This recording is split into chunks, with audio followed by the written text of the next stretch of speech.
caso Mascarillas estalla en Canarias. La Consejería de Sanidad pagó 4 millones de euros por unas mascarillas que nunca llegaron. El gobierno de Canarias entregó el dinero por adelantado y sin garantías a una sociedad dedicada a la venta de automóviles. Propiedad de un empresario que cobró sin tener la mercancía. ¿Dónde están los 4 millones de euros? ¿Cobraron comisiones los intermediarios? ¿Quién del gobierno de Canarias autorizó la compra? Todos los detalles del escándalo de las mascarillas que ha destapado Canarias 7 y que investiga la Fiscalía Anticorrupción.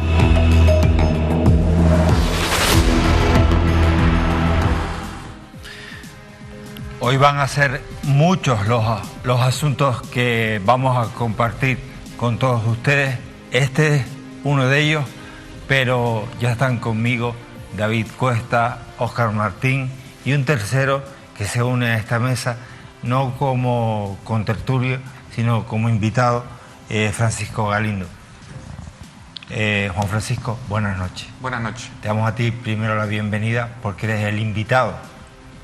Agradezco mucho la invitación para poder visibilizar un poco el problema que me atañe. Ahora hablaremos del problema que a él le atañe y a Tenerife y al sur de la isla le atañe.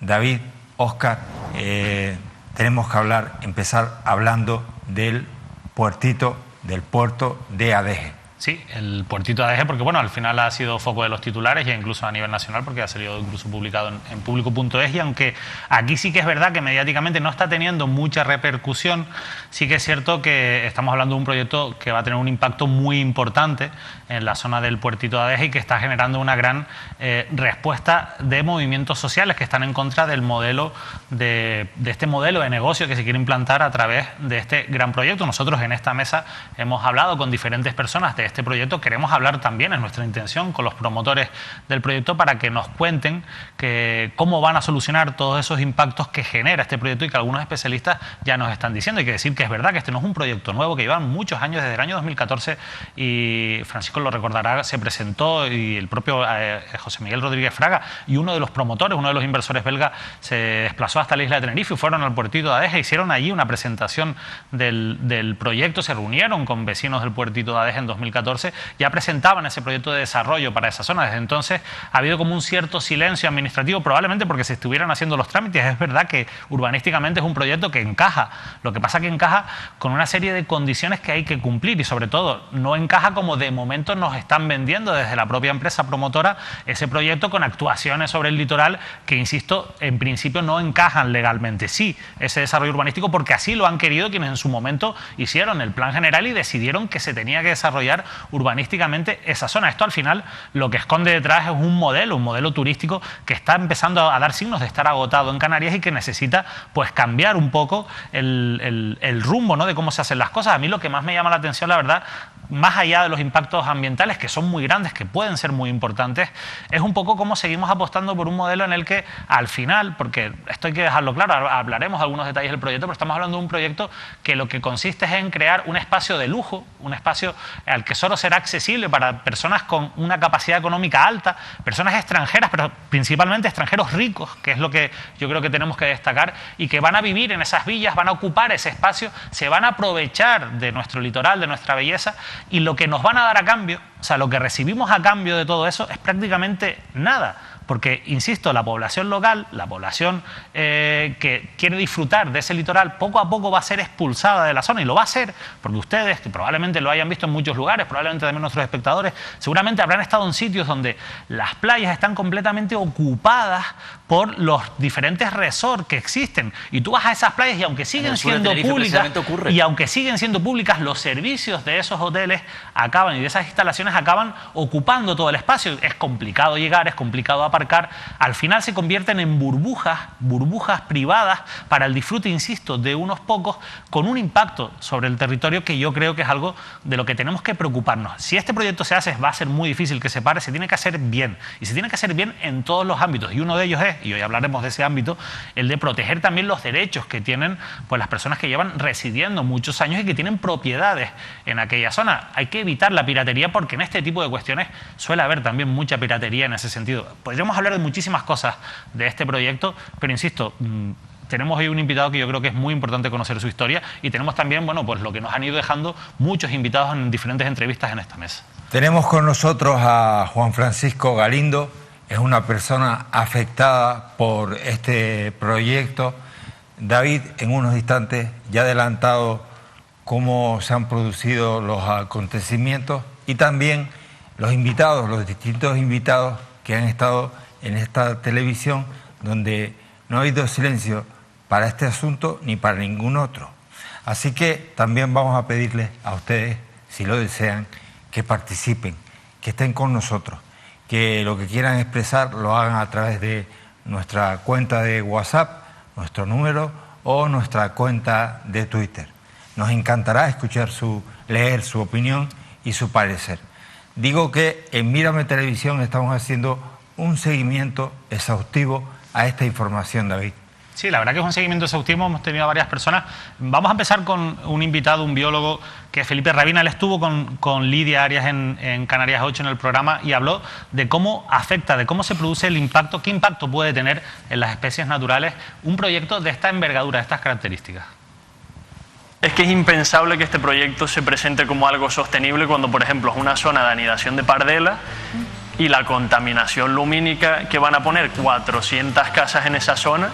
Eso es una zona que ahora mismo por las noches está completamente oscura, que es ideal para las aves, y con 400 edificaciones con luces, eso va a ser un problema grave para las pardelas, que ya sabemos que todos los octubres, noviembres, cada vez que nacen las primeras crías, por la contaminación lumínica, al final acaban muriendo muchas de ellas. En el agua tenemos tortuga verde, tenemos tortuga boba, tenemos un cebadal, justo está saliendo la tortuga verde ahora. Es una zona muy especial y es una zona que, si se cuida de verdad, tiene un potencial increíble para que la propia gente del pueblo pueda explotar ese recurso de una manera sostenible, que es algo que ya se ha intentado, y el ayuntamiento por su parte ha ido tumbando todas esas propuestas de hacer una microrreserva o de hacer un aula marina. El proyecto del aula marina era un proyecto que estuvo muchos años sobre la mesa y que pretendía proteger ese lugar, regularlo y darle el poder a la gente del pueblo para que ellos mismos fueran los que pudieran sacar gente. Y hay algunas pequeñas empresas de kayak, se podrían crear pequeñas empresas dentro del pueblo para que esa bahía sea del pueblo. Esas montañas de cardones que están arrasando, las imágenes aéreas que han salido, ya se ve un espacio que era natural y que ahora mismo es una planicie marrón sin vida ninguna, que es gracioso porque desde las autoridades están diciendo que no ha habido ninguna alteración paisajística y que además se va a poner como prioridad eso, la protección de la naturaleza, que no haya ningún impacto, que todo va a ser bien bonito, bien verde, cuando en realidad ahora ya no pueden hacer eso, ya no lo pueden decir impunemente, porque es que ya se ve que es mentira. Hay varias cosas interesantes. Una de ellas es por qué se ha ido abandonando esta zona, porque yo he descubierto en estos días que se han presentado proyectos muy interesantes, y más allá de lo que he descubierto de esos proyectos, lo que yo he vivido, porque yo he sido usuario de esa zona del litoral de la isla de Tenerife durante muchísimos años. Recuerdo incluso preguntarle ya en el año 2015 a Rodríguez Fraga por este proyecto aquí en esta mesa, en este programa, y la verdad es que hay un abandono que además es un abandono consentido e intencionado, bajo mi punto de vista, buscando llegar a la situación en la que estamos actualmente, ¿no? De eso hablaremos ahora también con Francisco, pero es importante porque hablaba Felipe de que este proyecto no es sostenible. Y lo dice, hombre, la verdad es que llama mucho la atención que se pueda teñir de sostenible un proyecto que ocupa más de 430.000 metros cuadrados de suelo, que coloca 420 villas de lujo, piscinas, que ocupa una playa como se ve en las propias imágenes del proyecto. Ellos hablan incluso de privatizar la playa, lo dicen en su propia web. esto no se puede hacer, pero se puede hacer de manera indirecta, como yo les comentaba antes. Pero la verdad es que ya se ha puesto en marcha esa maquinaria de propaganda también por parte de los promotores, por parte del Ayuntamiento de Adeje que defiende este proyecto. Estamos viendo cómo se lanzan esos mensajes de proyecto sostenible, de proyecto que genera un impacto pequeño sobre el territorio. Esto es lo que nos dicen, un impacto menor. Vamos a ver lo que nos decía, sin embargo, Pablo Martín aquí en Canarias al Día. Él es biólogo marino y también, bueno, pues conoce y ha estudiado la situación de las especies en la zona. Pues lo primero, y es una de las cosas que va en contra de la Agenda de Objetivos de Desarrollo Sostenible, apoyada por el Gobierno de Canarias, es la destrucción de hábitat, la pérdida de coberturas vegetales, la alteración de la zona, posibles vertidos de aguas residuales a la costa. No sé yo si este proyecto cuenta con esa proyección de depuradora, aguas residuales y demás. También la masificación, ¿no? Es decir, más personas para esta zona turística, para hacer más actividades. Tienen planteado también un pequeño puerto y cuanto más personas y más actividades, mayor el riesgo y mayor los impactos, ¿no? Ya sabemos mucha gente los problemas que hay con las tortugas, de impacto, de redes que se quedan atrapadas en basura.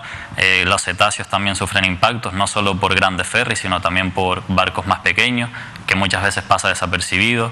También se puede fomentar un tipo de pesca recreativa que cada vez es más demandada, y los fondos marinos de Canarias han perdido el 90% de sus peces, con lo cual seguir utilizando esta naturaleza como reclamo turístico extractivo no integrado, pues supone ir en todo lo contrario a lo que marcan las normativas tanto autonómicas, nacionales y europeas, ¿no? Que no es algo que nos inventemos nosotros, sino que está marcado ya.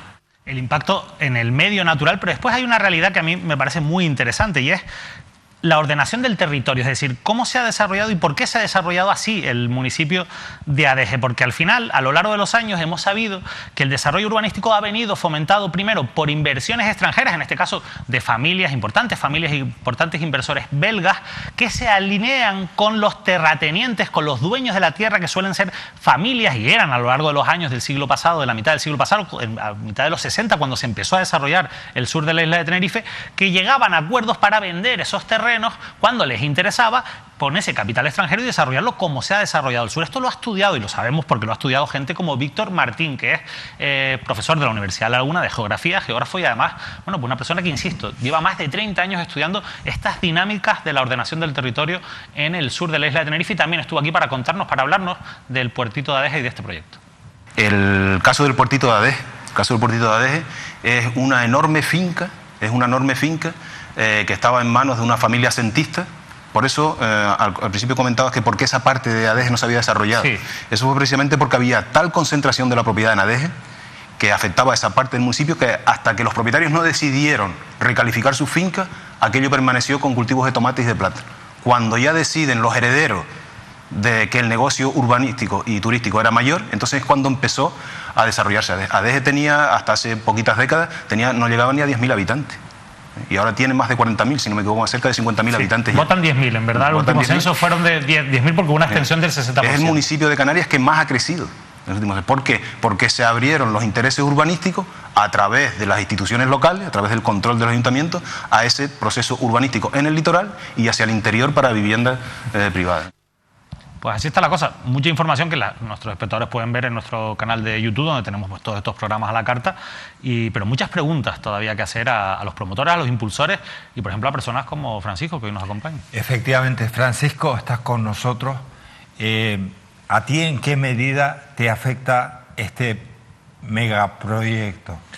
Sobre todo, vengo representando a mi padre. Mi padre es el titular o propietario de una nave. Si has estado en el puertito, sí, lo conocerás. La nave, hay dos naves, una nave que está dividida en 4. Pues la de la izquierda, la más pequeña. Sí, lo he visto en las fotos, Pues es el propietario de esa nave porque se la cedió su hermano, mi tío. Sí. Mi tío estuvo trabajando para la empresa empaquetadora de aquella época, era el mecánico de los camiones, el que arreglaba las maquinarias de la empaquetadora, electricista, y cuando cerró, como forma de pago, le dejaron ese salón en 1968. Y, como te digo, ese salón lo fue utilizando mi familia, mi tío, durante todo ese tiempo, como zonas para hacer fiestas, como lugar para donde arreglaba el barco. Mi tío era pescador y metía el barco cada vez que lo sacaba para pintar, para arreglar, para todo ese tipo de cosas. Y unos cuantos años antes de que mi tío falleciera, pues se lo dejó a mi padre, porque mi padre ha sido la mano derecha de mi tío. A mi tío se le murieron los hijos y siempre la mano derecha que tuvo mi tío fue tu padre, fue ¿no? mi padre, y como tal, pues le cedió ese salón. Y mi padre, ¿qué hizo? Pues aprovechar ese salón, lo preparamos para domingos y sábados. Para encuentros, ¿no? Para encuentros, La familia, tenía reparación su del bañito, barco, tenía su bañito, tenía su cocina, tiene su dormitorio para echarse uno la siesta, estaba preparadito, estaba muy bien. Y lo fuimos utilizando, pero es verdad lo que comentó el compañero de que esto se fue deteriorando, el fuertito cada vez iba a peor, y era imposible pasar. Mis padres intentaron pasar ahí, estuvieron 2 veranos, pero ya el tercer verano se tuvieron que ir. No se podía dormir, escándalos, sabemos cómo son los hippies, drogas, borrachera, y al final lo dejamos solo para ir sábados y domingos. Durante 2 o 3 años estuvimos así, yendo sábados y domingos, y de repente una fundación Océano Sostenible, contactó con nosotros porque el ayuntamiento sabía que ese salón pertenecía a mi padre. Pero lo saben perfectamente, porque fue un concejal del consistorio quien contactó con mi padre para ver si se lo podía ceder a la fundación. No sé si habéis hablado sobre el aula marina que se creó, que funcionó bien durante 2 años y que de repente, cuando se aprobó el nuevo plan turístico, desapareció. Nosotros se la cedimos, tuvimos que quitamos todo, así dejamos limpia la nave completa para que la fundación trabajase, y estuvo trabajando muy bien, y sinceramente le cobramos lo mínimo imprescindible para cubrir agua y luz. A nosotros el proyecto nos encantaba, un aula marina para el puertito, porque el puertito estaba necesitada de algo así, de algo diferente. Y eso, de un día para otro, David Novillo, que era el presidente de la fundación cuando nos contactó, que el ayuntamiento les había dicho que ya esto no iba a seguir, y le permitimos dejar durante 2 o 3 años todo el material allí, porque él se quedó con la soga al cuello, él se quedó tocado totalmente, no tenía ni dónde dejar todo ese material, digo, déjalo ahí sin ningún tipo de problema, nosotros no vamos a utilizar esa nave de momento. Le cedieron el espacio Para que él lo dejase, porque además David era una persona majísima. David nos ayudó muchísimo a nosotros a saber en qué situación real estaba ese salón.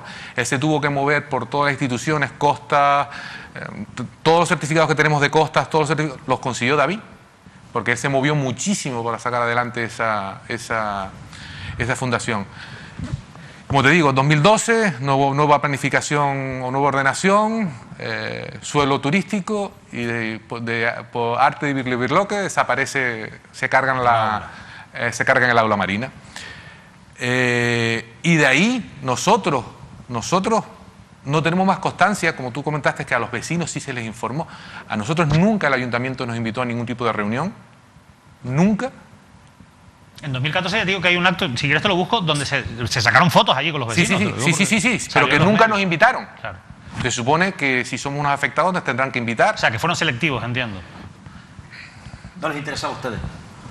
No quiero llegar a decir si nos o se olvidaron o no se dieron cuenta de que ese salón, como te digo, fue el ayuntamiento quien nos vino a pedir para el aula marina, y la asociación de vecinos siempre nos lo pedía, y cada vez que podíamos se lo dejábamos para realizar las fiestas que se celebraban en, no sé si es finales de julio, principios de agosto, que se celebraban las fiestas del Portito, que son 2 o 3 días, nos las pedían para hacer ahí todo, para organizar el campeonato de envite, el campeonato, pues nosotros se las cedíamos sin ningún tipo de problema. Así que ellos saber que esa nave tenía una propiedad y que pues, lo sabían perfectamente. Pero te digo, nosotros la primera constancia que tenemos fue una carta del ayuntamiento en el 2021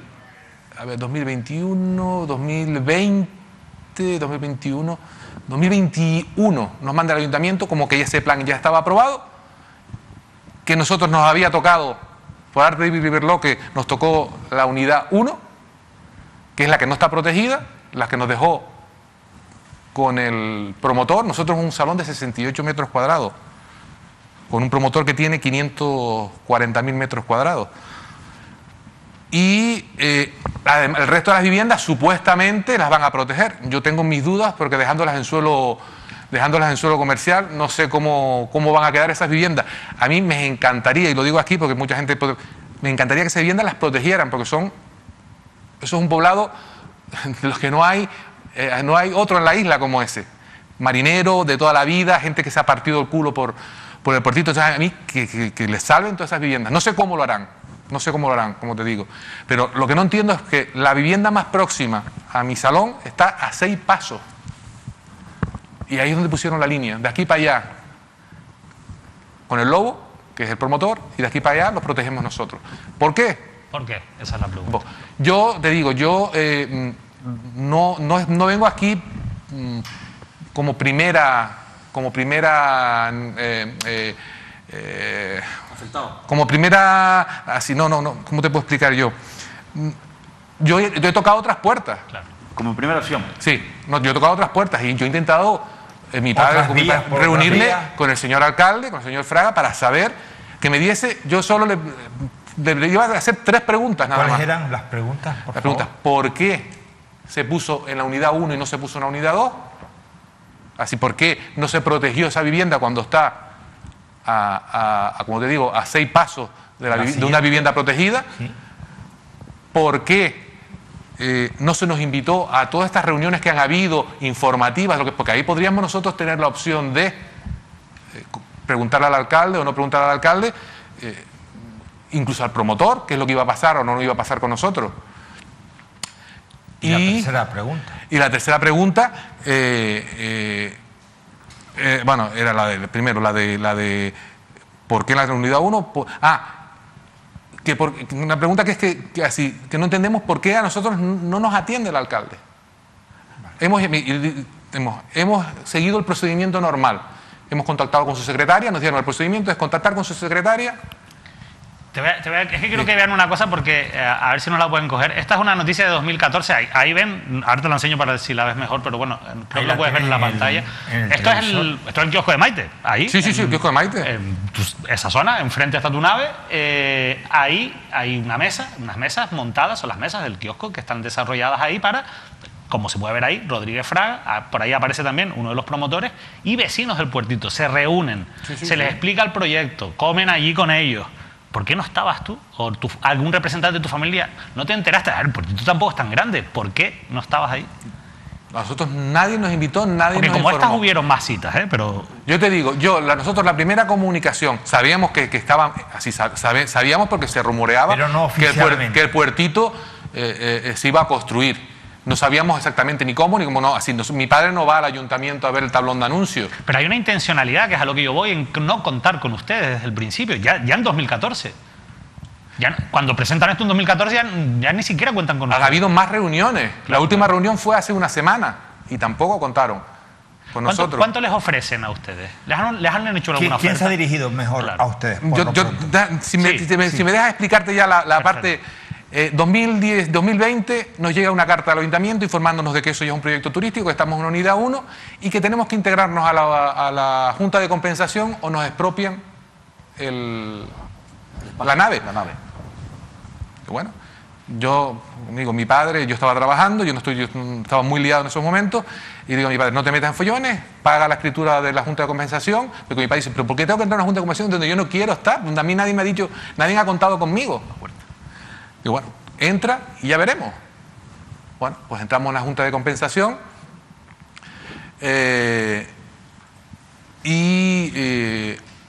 empezamos, como te digo, empezamos ahí las reuniones. No fuimos a las primeras 2 reuniones, mi padre no estaba por la labor. Mi padre tiene 78 años, 3 bypass, diabético, propenso a infartar. ¿Y que para eso estás tú? Y para eso pues me toca, soy hijo único y no me queda más remedio que tirar de eso para adelante. Pues, como te digo, nos llega voy yo a la primera reunión, y la primera reunión, cuando me presento, no me esperaban, porque no habíamos ido a las 2 primeras reuniones. No me esperaban, Y digo, no, mira, yo soy Juan Francisco Galindo, vengo en representación de Jesús Victoriano Galindo, es mi padre, le entregué la documentación porque además me piden todo por escrito. Sí. Perfecto. Ah, vale. Bien, no habían venido nunca. Digo, no, dice, bueno, de todas formas, para nada viene, lo vuestro ya es lo vuestro lo arreglamos administrativamente, ustedes tienen tan ¿Pero poco... quién te dice eso? Eso me lo dice el abogado secretario de la Junta de Compensación, que es y ustedes tienen un porcentaje tan bajo, y es verdad que tenemos un porcentaje tan bajo, pero me obliga a entrar dentro de la Junta de Compensación y cuando vamos a la reunión, vamos a reuniones, ¿para qué vas? 92% del terreno es de ellos, están divididos en dos empresas, que son la misma empresa, el mismo dueño, con lo cual cuando van a votar, el quórum lo tienen ya, con que se reúnan ellos dos, ya deciden sobre ese proyecto, hacer lo que quieran. Nosotros ahí no pintamos nada. No pintamos nada. Y entonces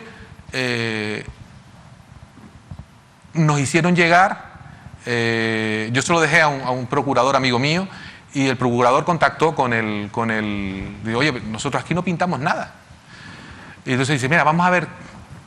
Y lo primero que nos hacen llegar, y dicen, nosotros lo que vamos a hacer es que creo que lo tienen, se los envié, una carta, una propuesta de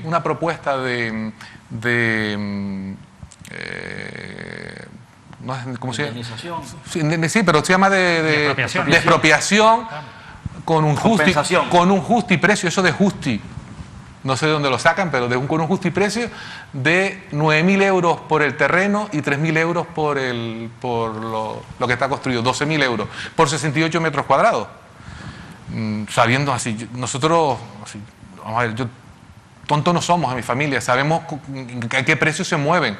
Por supuesto que nosotros no solicitamos los 2.700 euros que se están pagando en la DG por metro cuadrado, pero una valoración más justa.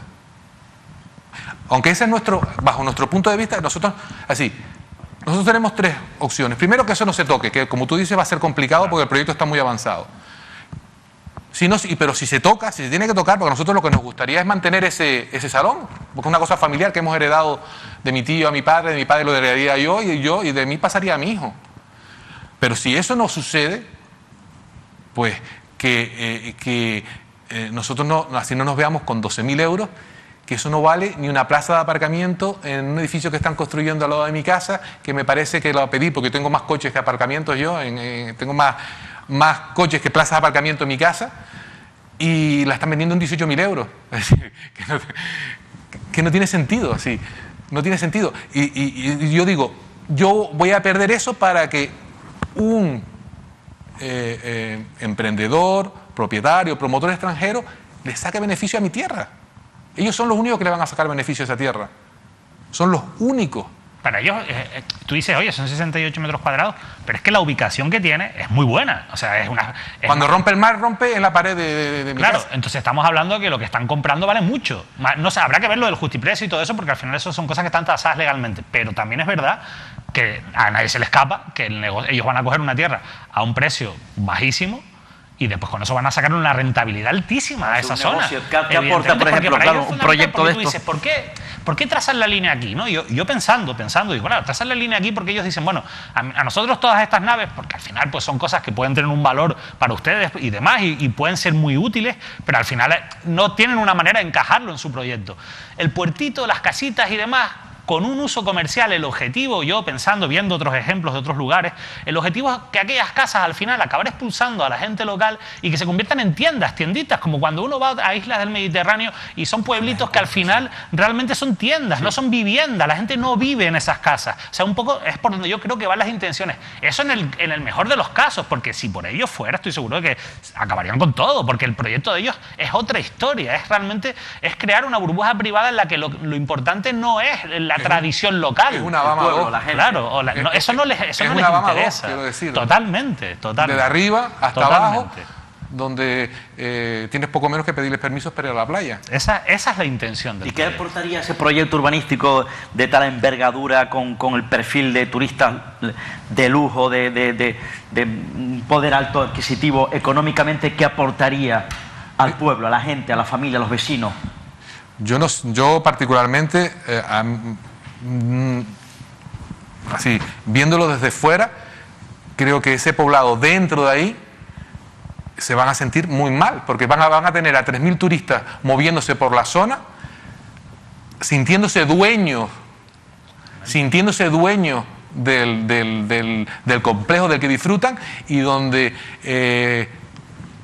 por ejemplo, la chiquita del restaurante, cuando tenga que ir a escamar pescado, ya no va a poder escamar el pescado como lo escamaba allí. Pero me imagino que por lo menos los empleados, gran parte de los empleados, digo yo, o cierta parte de los empleados, entiendo que serán del municipio, serán de la zona.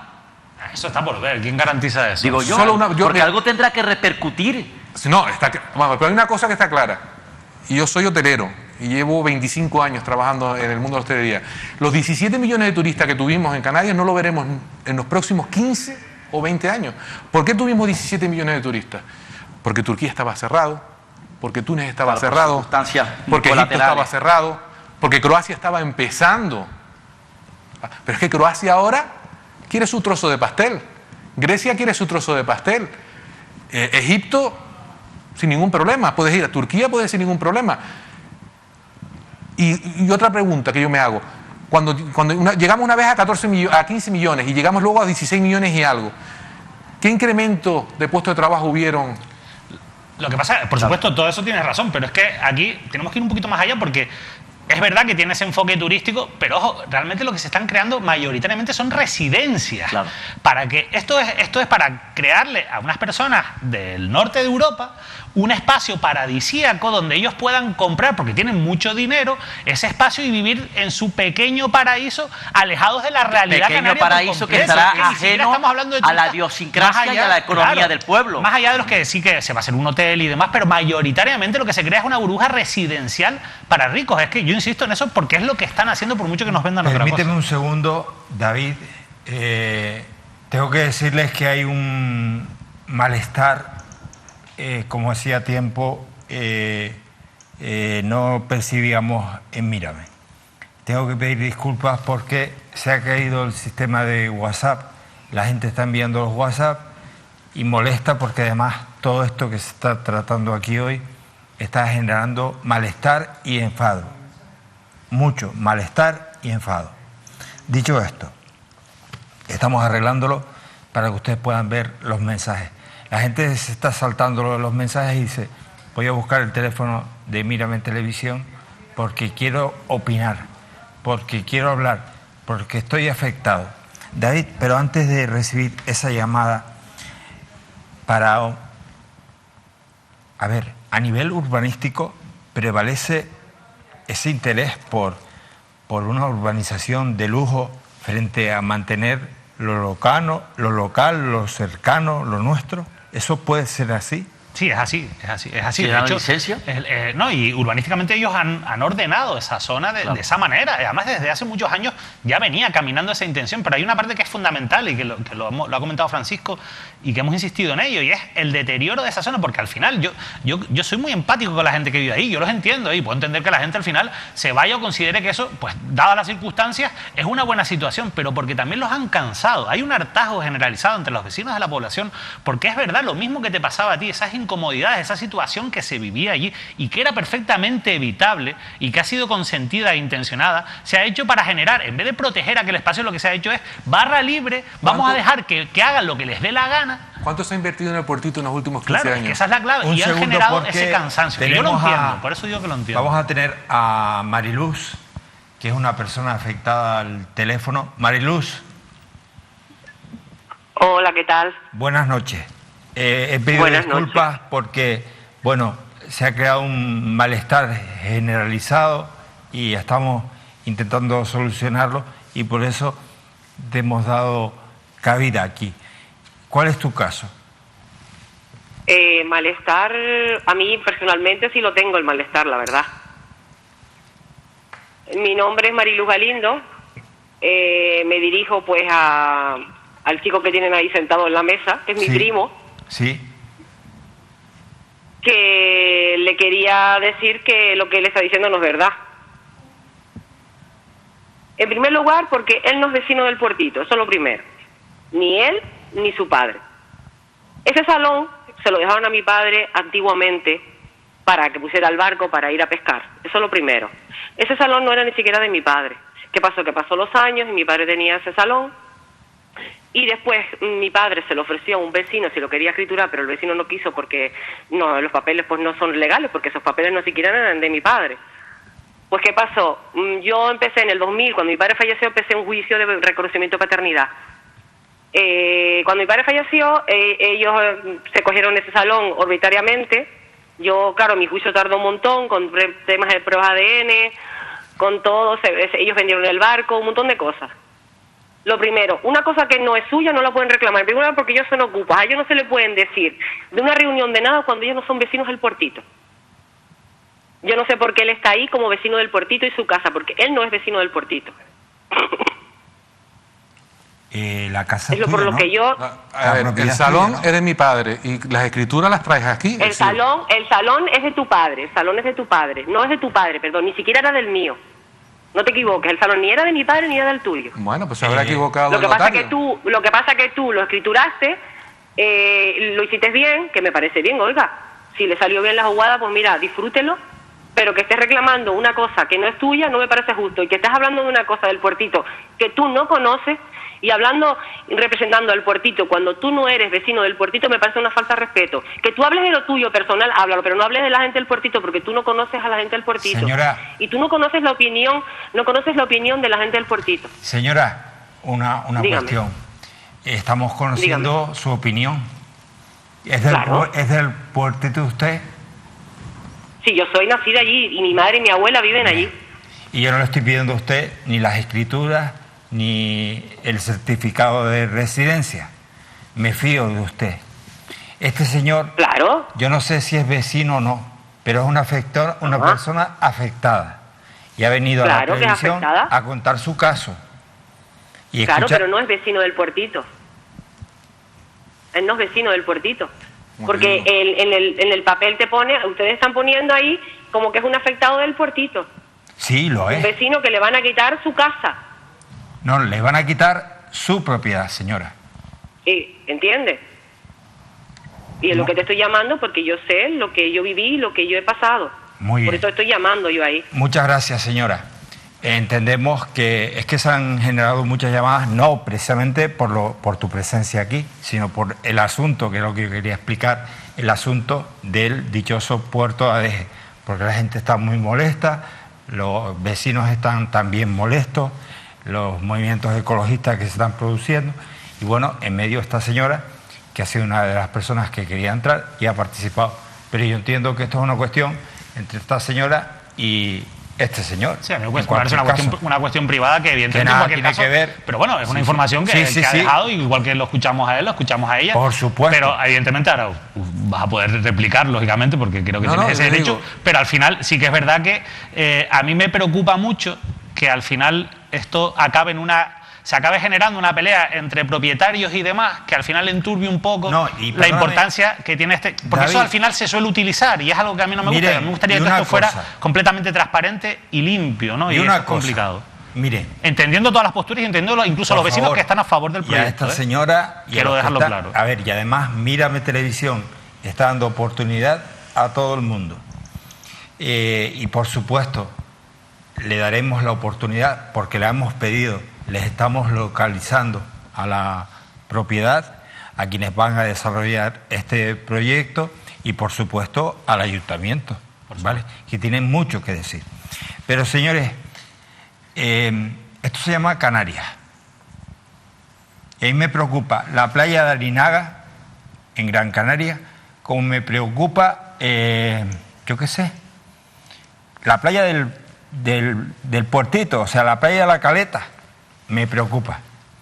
Y no soy de la Caleta, no soy de Adeje, pero sí me preocupa. Igual que me preocupaba pues lo que iba a pasar en Agaete. Me preocupaba, no soy de Agaete, pero me preocupa lo que allí pueda ocurrir. Por tanto, no hay que ser de los sitios para defender un proyecto o estar en contra. Lo importante es ser de una tierra, respetarla y amarla y cuidarla. Y lo que estamos hablando es, primero, de un proyecto, y si además todo esto que estamos contando va en beneficio de toda la comunidad o solo de unos pocos. Porque si al final esto va a beneficiar a 30 vecinos del Puertito y a 200 señores del norte de Europa, y va a perjudicar o no va a ser interesante para el resto del mundo, para el resto de canarios, oye, pues perdóname, el resto de canarios y el resto del mundo tiene más peso que los vecinos, los primos de los vecinos y los que hemos ido al Puertito y queremos seguir disfrutando. Lo digo porque ahora vamos a entrar en una vorágine que David lo ha explicado perfectamente, en la que nos van a echar a pelear. Y nosotros somos, este pueblo tan gilipollas, somos tan imbéciles que nos vamos a echar a pelear. A mí la pelea, por supuesto, esta señora con este señor, pues que la solucionen. Pero a mí la pelea de los vecinos del Puertito sí me preocupa. Y que al final digan más adelante, coño, carajo, no nos dimos cuenta y nos peleamos por una tontería. O luchamos para que esto que se va a desarrollar sea lo mejor, pero para todos, no para unos pocos, para los que se lo pueden permitir. Porque yo, que voy a menudo a la Caleta y quiero seguir disfrutando de la playa, podré seguirla disfrutando, porque si me hacen lo de la Bama, hombre, la riscadera para yo llegar a la playa, no me jodas. Entonces, ¿la playa es privada o no es privada? Te vas a la internet, te vas a la web y te dicen que la playa va a ser privada. No lo decimos nosotros, no lo dicen 4 locos ecologistas, no lo dicen los vecinos de la Caleta, lo dice la página web. Tendremos una playa privada. Ya está. Entonces, no pongan en boca de la gente, en boca de los ecologistas, lo que ustedes mismos, la promotora, ya ha puesto en su boca. Y digo, lo dice esta televisión y lo digo yo, que además quiere darle oportunidad a todos esos promotores, a todas esas personas que están detrás de esto. Pero por reclamar lo mejor para Canarias, nunca nos podemos pelear entre nosotros. Jamás, no lo permitamos. De todas formas, Manolo, si yo no me equivoco, él viene a opinar efectivamente de un proyecto, de una zona, no del proyecto, sino de una zona. Bueno, del proyecto puedo opinar, evidentemente, como opinamos el resto. Yo no vivo en esa zona, yo no conozco esa zona, evidentemente. Claro, efectivamente, y más allá puedo opinar, independientemente de que sea periodista o no, puedo opinar como ciudadano, como tinerfeño. Pero es una persona claro, sí. No, pero que iba a decir, él, aunque no viva allí, conoce esa zona. Él además dejó claro al comienzo de su intervención que no es el propietario, que no es el titular, viene a representar a su padre. Y por tanto, además dice que su padre es el titular, pero que también tiene antepasados efectivamente que vivieron y estuvieron al frente de ese local o de ese espacio. Él lo ha dejado claro de antemano. Insisto, respetando también, lo que ha dicho efectivamente la otra vecina y lo que pueden decir el resto. Pero si ya falla la unidad ante macroproyectos o debates como estos, insisto, la unidad fundamental de los afectados, de los vecinos, se empieza mal, ¿eh? David, ¿algo más que apuntar? No, la verdad es que yo suscribo todas tus palabras, Manolo, porque me parece fundamental que en este tipo de cosas abramos la perspectiva, siendo empáticos, digo, y entendiendo los intereses privados que puede tener cada uno de los afectados directos. También es verdad que esto nos afecta a todos. Y que ya está bien de que entendamos el territorio como fincas particulares, porque no lo son. Porque todos esos recursos naturales que hay ahí son de la comunidad, como tú bien has dicho, y la comunidad somos todos, porque esta tierra la tenemos que defender y tenemos que empezar a tener una perspectiva de Canarias mucho menos egoísta y mucho más solidaria con nuestro territorio, y empezar a ver Canarias en global, que se nos llena la palabra de banderitas de Canarias, y esta semana que en ese sentido pues nos van a petar de mensajes de canariedad. La canariedad de verdad es conocer nuestro territorio para poder protegerlo, y para eso es tan importante conocer lo que pasa en el Puertito de Adeje, como lo que pasa en Agaete, como lo que pasa en Fuerteventura, como lo que pasa en cualquier rincón de nuestra isla, porque de verdad esa naturaleza es de todos, es de la comunidad. Y más ahora que está de moda mucho últimamente ese mensaje, el turismo sostenible, la biodiversidad, que parece que es lo que prima en las políticas turísticas o el gobierno actual o las instituciones actuales, parece que es todo lo contrario. Bueno, Juan Francisco, ¿algo más que apuntar? No, yo simplemente, como te digo, yo no voy a entrar en polémicas. Yo vine con toda la documentación que la puedo mostrar. La tenemos.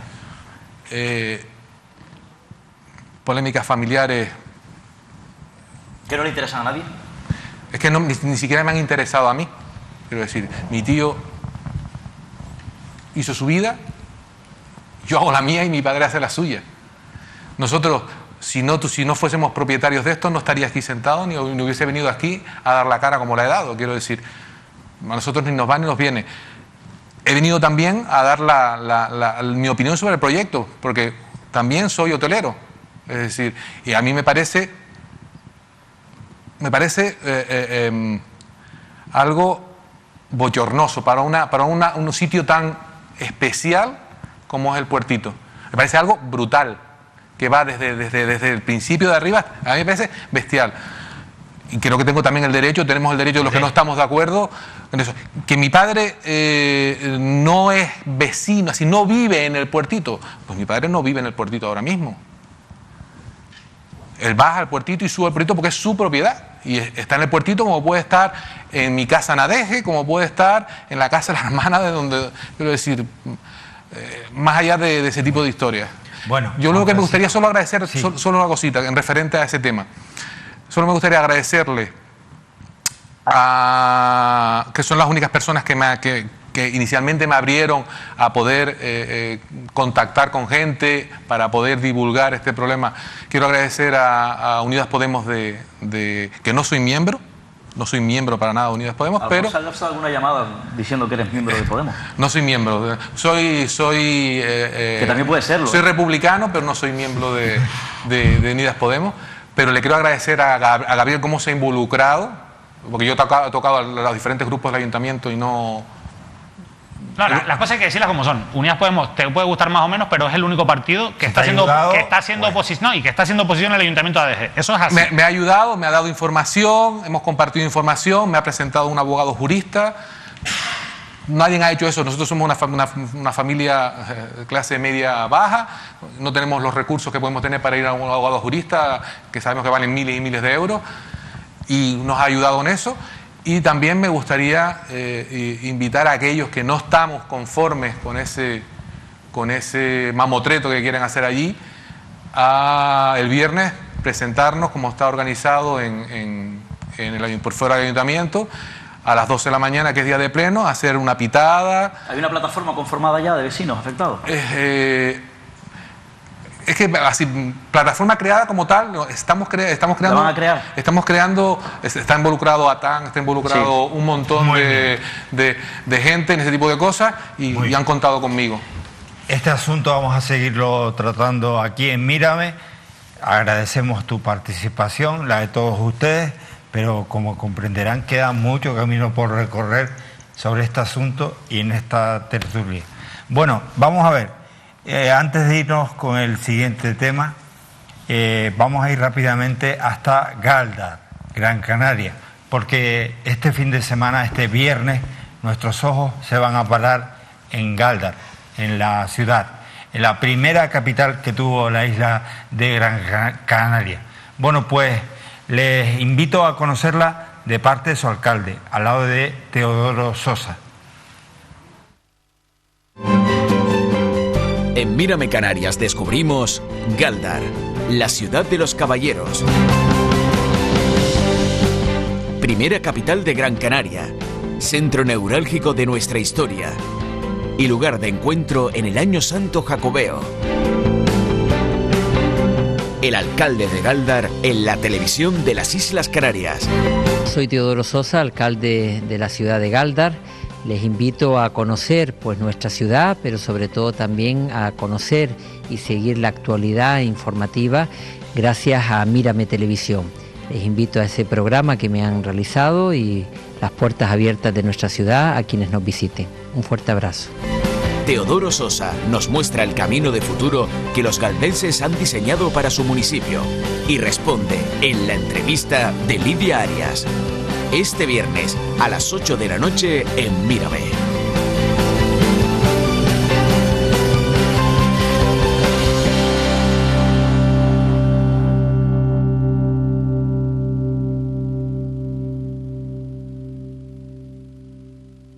Solo te voy a dar, el primer dato que te doy es que en estos momentos en ayuntamientos de más de 20.000 habitantes de España, es decir, todo el Estado, estamos en la posición número 18.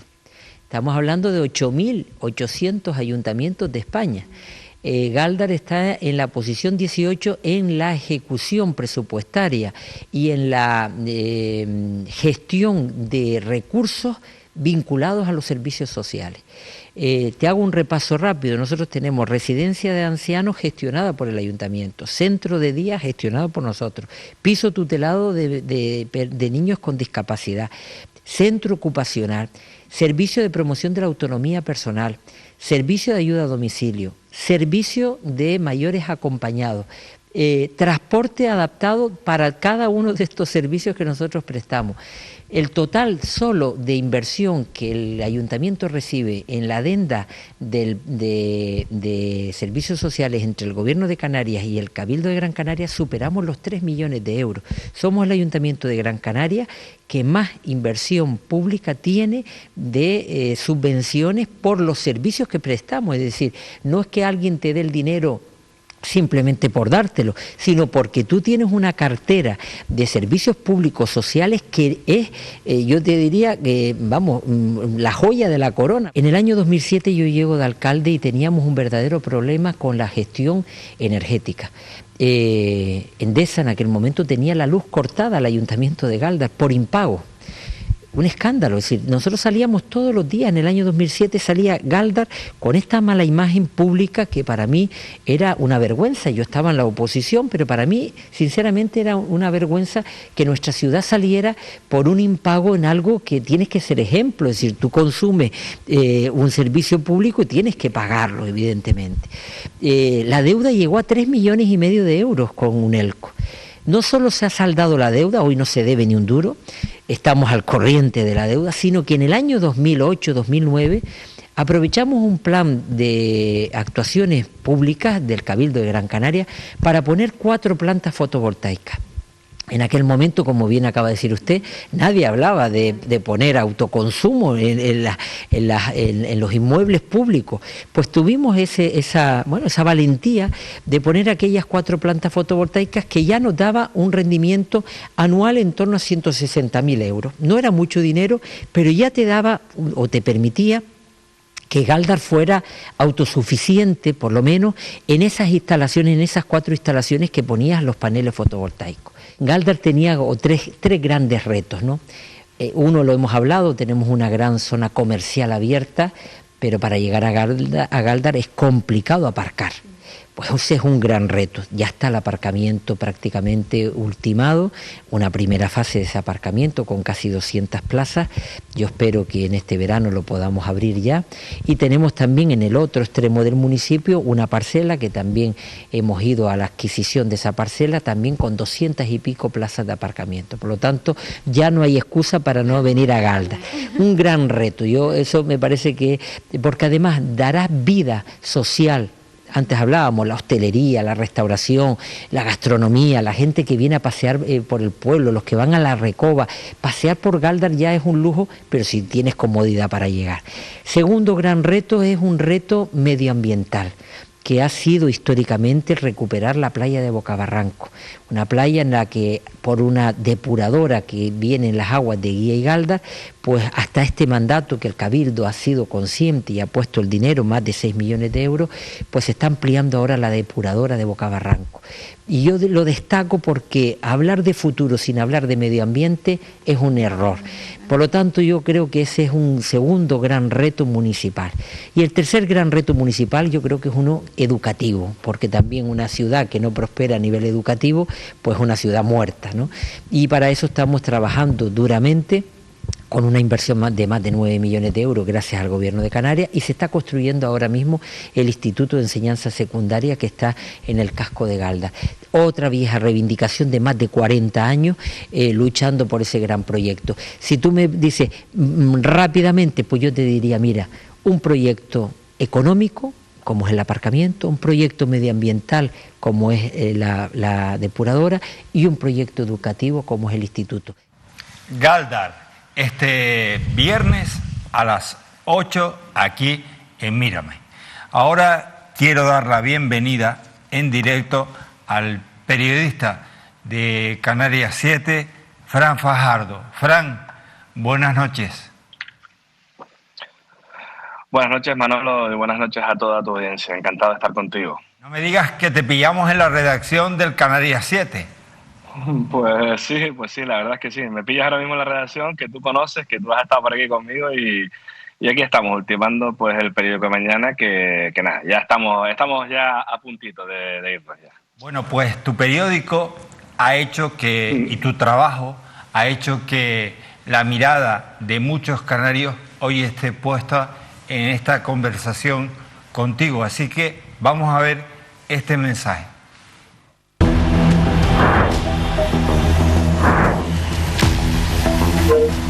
El caso Mascarillas estalla en Canarias. La Consejería de Sanidad pagó 4 millones de euros por unas mascarillas que nunca llegaron. El gobierno de Canarias entregó el dinero por adelantado y sin garantías a una sociedad dedicada a la venta de automóviles. Propiedad de un empresario que cobró sin tener la mercancía. ¿Dónde están los 4 millones de euros? ¿Cobraron comisiones los intermediarios? ¿Quién del gobierno de Canarias autorizó la compra? Todos los detalles del escándalo de las mascarillas que ha destapado Canarias 7 y que investiga la Fiscalía Anticorrupción.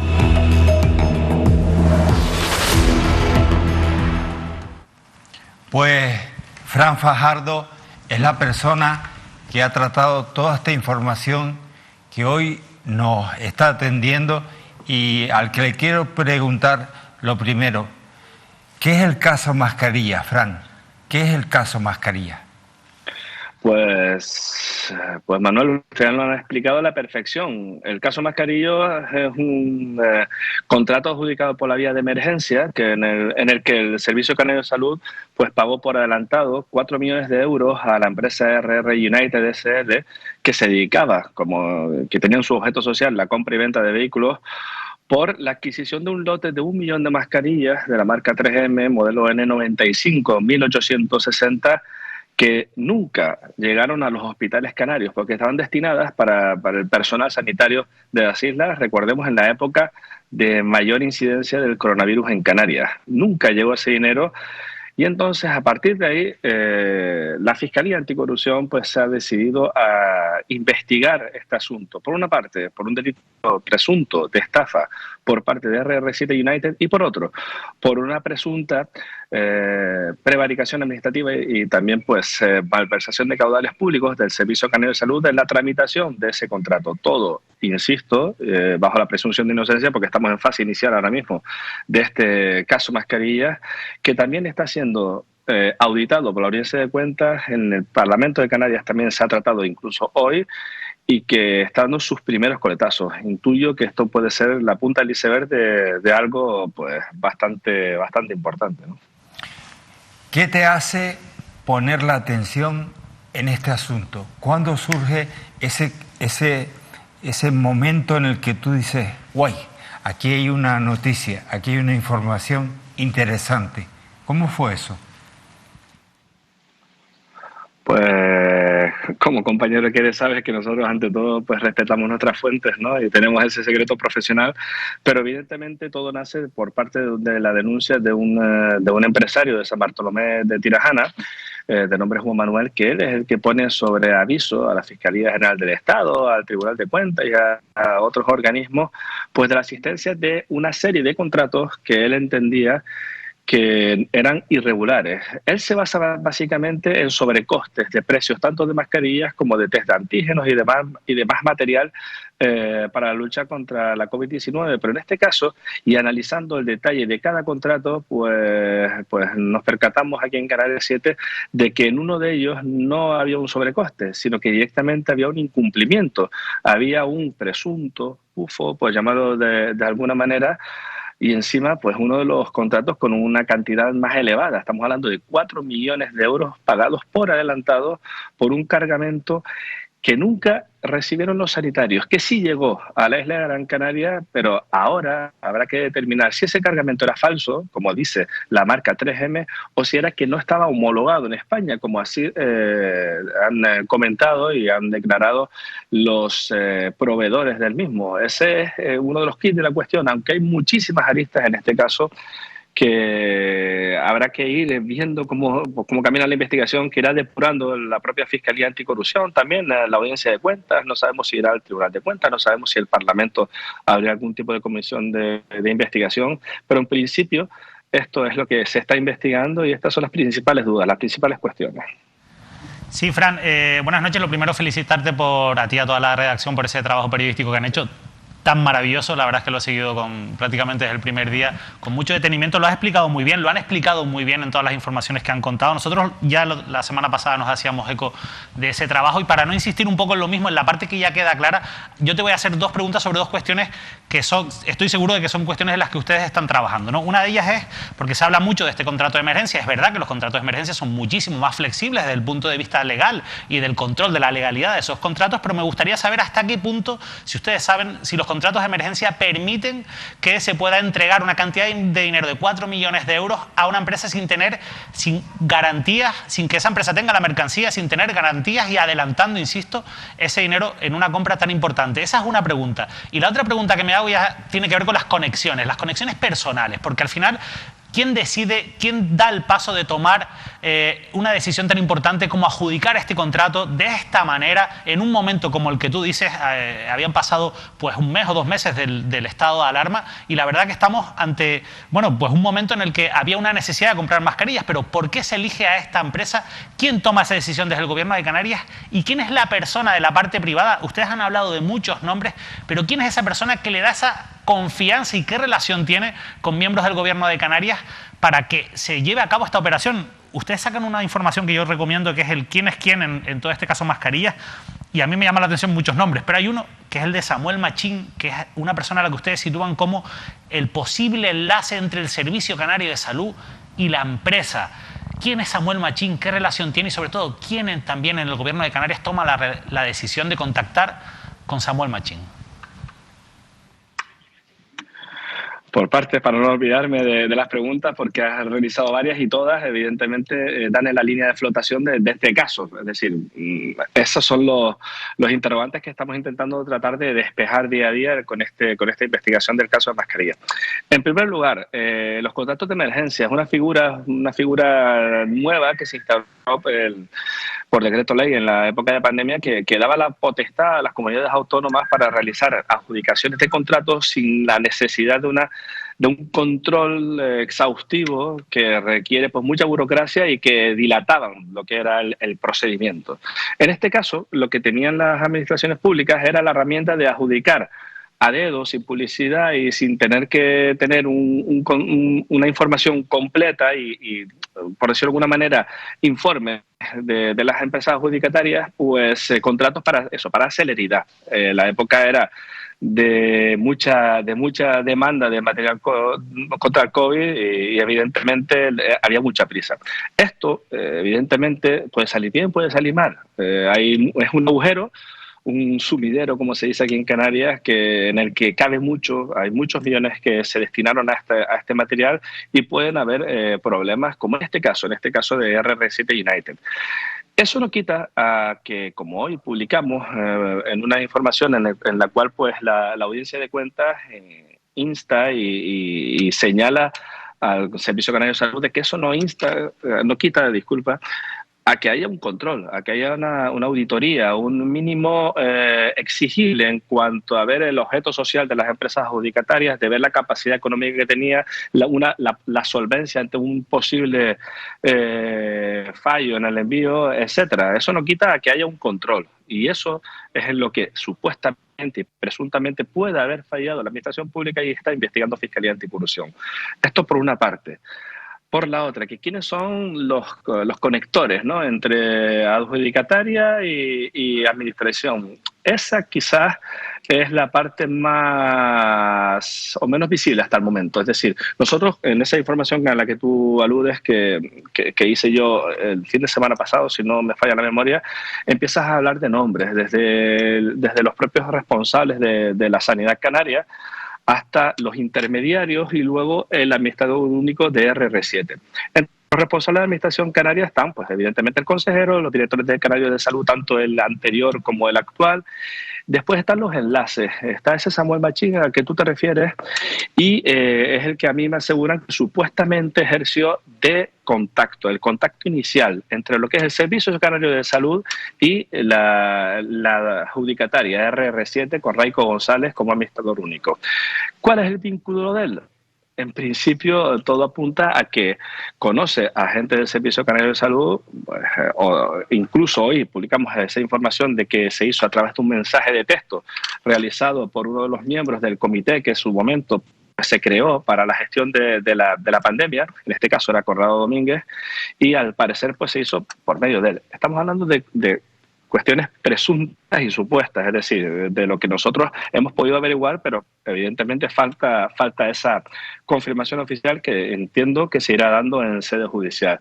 A partir de ahí aparecen otros elementos. Estábamos hablando de intermediarios, como también se nombró en su momento a Lucas Cruz, que también fue un eje de transmisión, una correa de transmisión entre RR7 y Mohamed, un proveedor del extranjero, que es el que trajo las mascarillas desde Etiopía, y está el propio administrador único de RR7, que es Raico González, que es un empresario gran canario que se dedica al sector de la venta y compra de vehículos.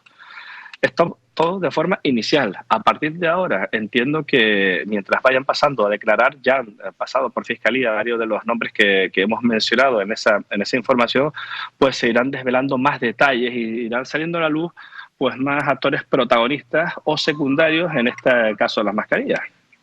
Lo que está claro, Fran, efectivamente lo has explicado perfectamente, ¿no? Aquí podríamos estar hablando quizás o detectando, o bueno, para eso efectivamente está ha estado la policía, o en este caso la Fiscalía Anticorrupción, para ver si se ha podido acometer supuestamente o no un delito, en este caso de malversación, prevaricación, pero efectivamente un presunto delito, insisto, para eso está la Fiscalía que está investigando, de tráfico de influencia. Has dado algunas claves importantes a lo que decía David, Fran, efectivamente las conexiones, ¿no? Ahí donde hay que centrar efectivamente la atención, la conexión que pueda existir de afinidad, de amistad o no, entre la empresa dedicada a la empresa automovilística, el intermediario, qué papel de ese intermediario puede tener efectivamente con algún otro elemento, alguna otra persona, insisto, intermedia o no en el Servicio de Canario de Salud. Son claves efectivamente, repito, esas conexiones. Pero a mí me gustaría, en la información evidentemente que tiene Fran, con ese impecable trabajo periodístico que está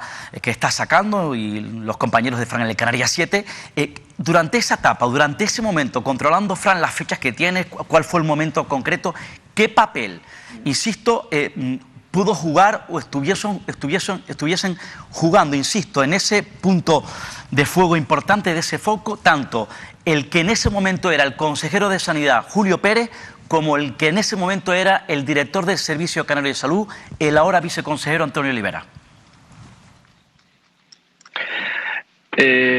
Buena pregunta. Es difícil determinar porque estamos hablando de indicios y no de pruebas y de hechos objetivos que hayan sido declarados en sede judicial. En este caso, aplicando un viejo refrán, se podría decir que el fin justifica los medios. Estamos hablando de una situación de extrema gravedad, de extrema urgencia que se vivía en el 2020-2021, con la pandemia pues asolando a la sociedad y con los sanitarios sin apenas materiales. Es decir, los contactos poco menos que se hacían pues de esa forma, de conocidos, de yo conozco, me dijeron, de este está aquí, este está allí, y hay que reconocer que de todos los contactos solo en uno presuntamente se falló. Habrá que revisar el resto, evidentemente, que para eso están los órganos auditores, pues haciendo una fiscalización total y absoluta. ¿Qué papel jugaron? En principio Julio Pérez era el consejero. Yo entiendo e insisto, eso ya es más una percepción mía, más que una información constatada, porque todavía no han pasado los propios rectores del Servicio Canario de Salud y la Consejería de Sanidad por la Fiscalía. Los actores protagonistas aquí fueron quizás pues no mandos superiores, sino mandos intermedios. Estamos hablando, el propio, evidentemente, el director del Servicio Canario de Salud firmó ese contrato, pero los enlaces, pues en este caso, estuvieron en ese consejo asesor de emergencias, que es donde la audiencia de cuentas hoy apunta a que se inició el contacto vía mensaje de teléfono con el propio enlace Samuel Machín, incluso RR7 y los propios comisionistas, intermediarios y proveedores. Lo que está claro es una cosa: se pagaron 2,6 millones de euros por un cargamento de mascarillas que llegó y que nunca se entregó, o bien porque estaban falsificadas, o bien porque no eran homologadas en España. De esos 2,6 millones de euros a los 4 pagados por el Servicio Canario de Salud, ese dinero no está y no se sabe dónde se encuentra. Eso es una comisión, estamos hablando de comisiones de más de 1,5 millones de euros. Y otra cosa, hay que recuperarlo. ¿De qué manera? Se han hecho hasta 10 requerimientos por parte de la agencia tributaria RR7 para que pague, y no se ha conseguido. Hoy el consejero Blas Trujillo dio otro apunte: cobraremos en dinero, vía recargo, vía premio o en especie. Eso va en consonancia a lo que declaró el administrador único de R7 en la Fiscalía Anticorrupción, de que independientemente del pleito judicial que él tendrá con los proveedores, porque él también se considera estafado, había hecho un encargo de otro lote más de 2 millones de mascarillas. Por lo tanto, ya entraríamos en otro escenario. Si no cobran por embargo, pues cobrarán con un nuevo lote de mascarillas que llegará. Ahora habrá que ver. El precio de las mascarillas hace 2 años era 4 euros. ¿A cuánto está la mascarilla FFP3 ahora? Habrá que ver si ese lote es solo de 1 millón de mascarillas, o está ajustado al valor real de mercado ahora, para ver si Sanidad acepta y se soluciona esta vía, aunque me parece una alternativa un poco, cuanto menos, extraña, ¿no? Pues estamos hablando de una presunta estafa.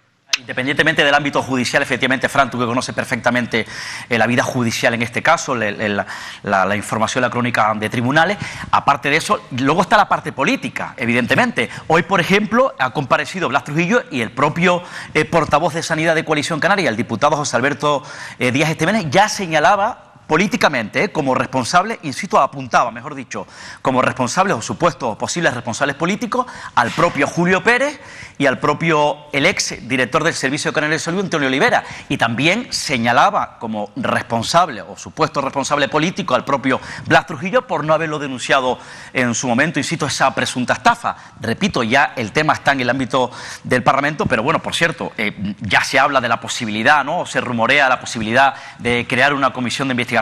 Yo creo que dejen las comisiones de investigación en la Cámara, en el Parlamento, porque el resultado, los antecedentes del pasado históricamente no han servido para nada. Lo que hay que centrar la atención es, insisto, en los tribunales, en esa investigación de la Fiscalía Anticorrupción. Informaciones, por supuesto, son clave.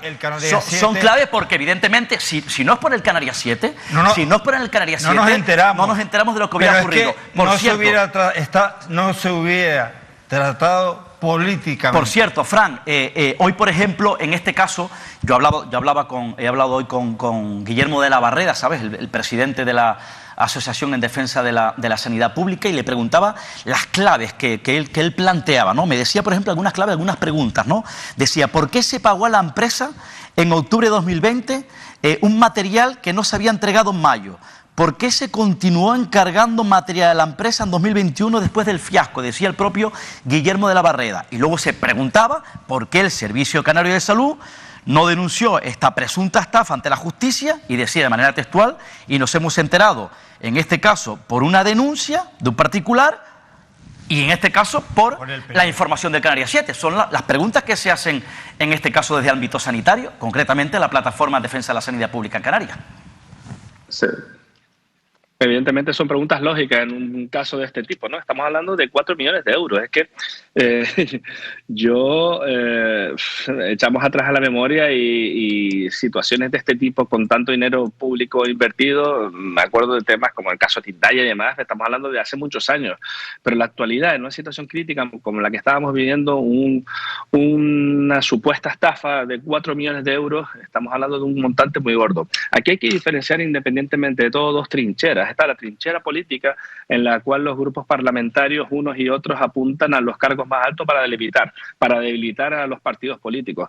Pero si nos ceñimos a lo estrictamente judicial y a lo que es el objeto de la investigación para depurar posibles responsabilidades penales en este procedimiento, pues habría que ver quiénes son los que gestaron esa presunta, insisto, estafa por parte de la adjudicataria al Servicio Canario de Salud, y esa presunto, insisto de nuevo, dejadez de funciones, por llamarlo de alguna manera, de la propia administración pública a la hora de no fiscalizar y no llevar adelante pues un contrato de una forma eficiente.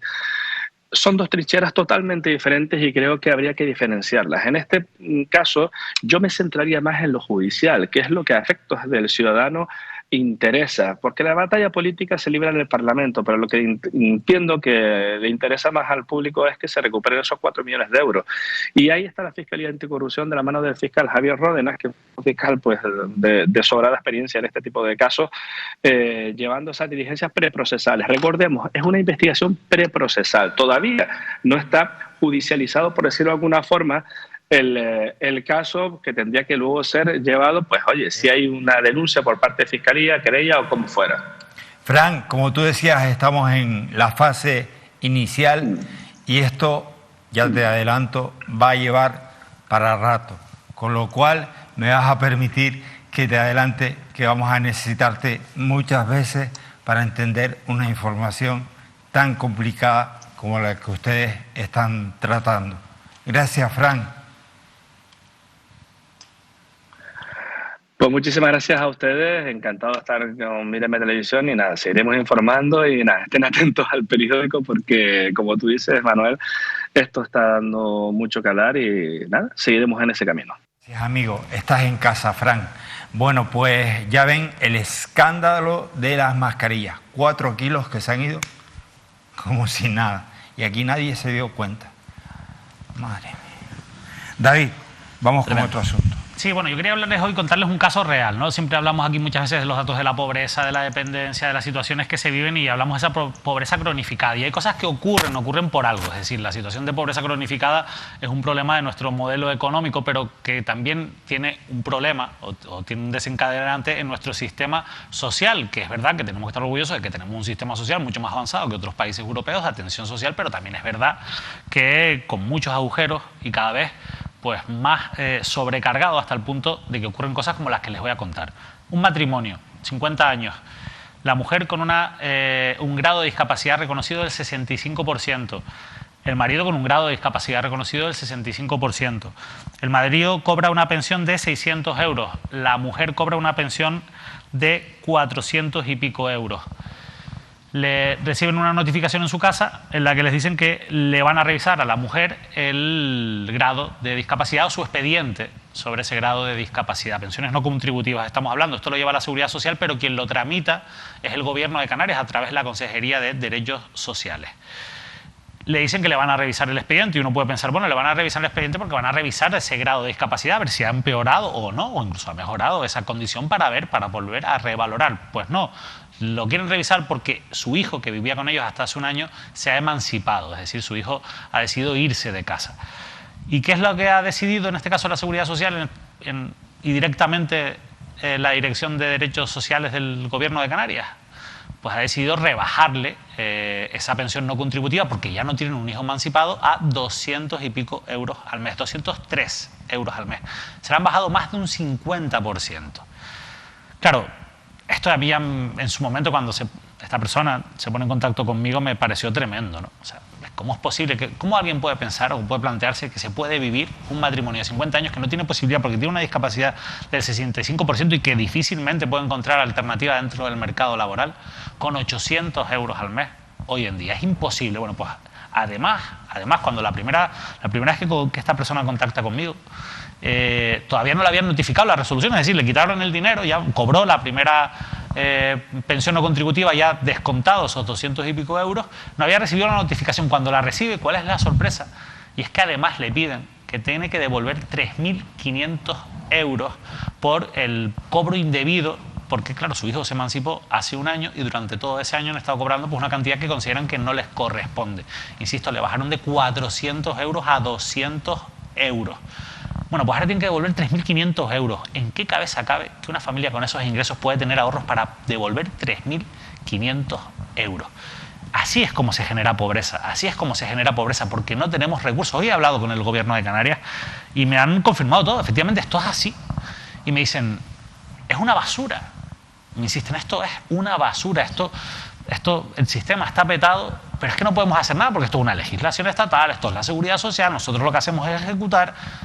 Pero es que realmente a ustedes les parece razonable que se actúe así con personas que tienen una discapacidad reconocida y que se les haga malvivir con 800 euros al mes y que encima les hagan tener que devolver 3.500 euros, porque la lógica legislativa es que ellos, pues cuando se emancipa tu hijo, en aquel momento tenían unos ingresos de 1.000 euros al mes, sumados los dos, pues tú tienes que ir y decirle a la Seguridad Social, mira, que es que mi hijo se fue, quítame 200 euros de los 400 que cobro, porque es que, claro, ahora pues que mi hijo se fue, pues ahora estoy boyante, ¿no?, económicamente. No, la verdad es que yo he intentado asimilarlo, a mí me parece un drama tremendo. Es verdad que a nosotros no nos gusta hablar de casos muy concretos, o creo que no es bueno hablar de casos muy concretos, pero a veces es necesario. Nos gusta hablar más de problemas generales, pero estas cosas, estas personas tienen cara y tienen nombre y viven entre nosotros, son nuestros vecinos y somos la única y viven en esta situación. Para visualizar una situación que no es solo de ellos, ¿eh? Lo que pasa, claro, evidentemente, esto es un caso real, pero no es un caso aislado.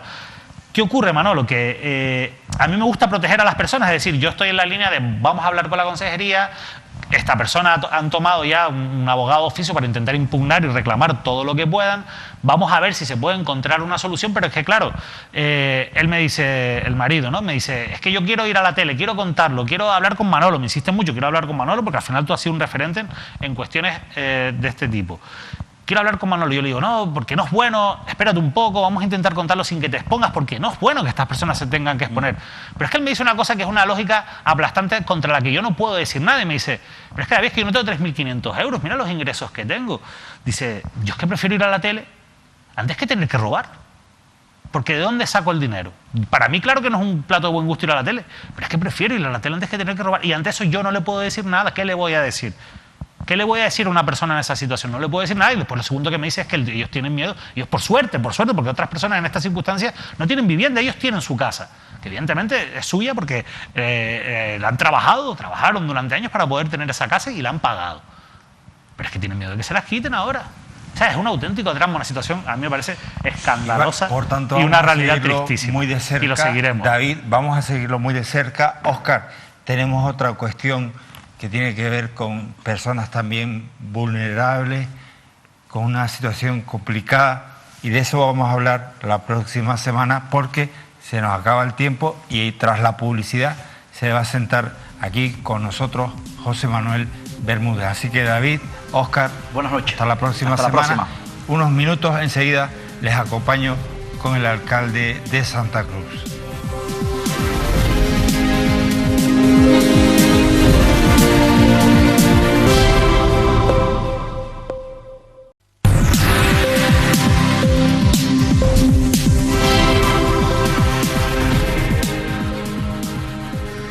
Estamos justo en el día después, todavía disfrutando o sintiendo la resaca de haber vivido un hecho histórico, de haber celebrado un día histórico. Alcalde, buenas noches. Buenas noches, Manolo. Hoy, para toda Canarias en Mírame Televisión, vamos a hablar de un hito histórico.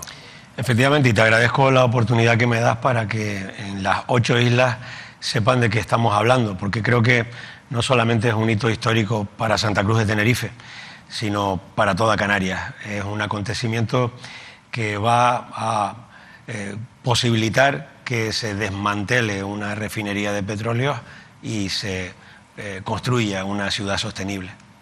Algo impensable, incluso de lo que algunos llegaron a dudar, pero hoy analizamos el por qué este es un hito, un hecho histórico.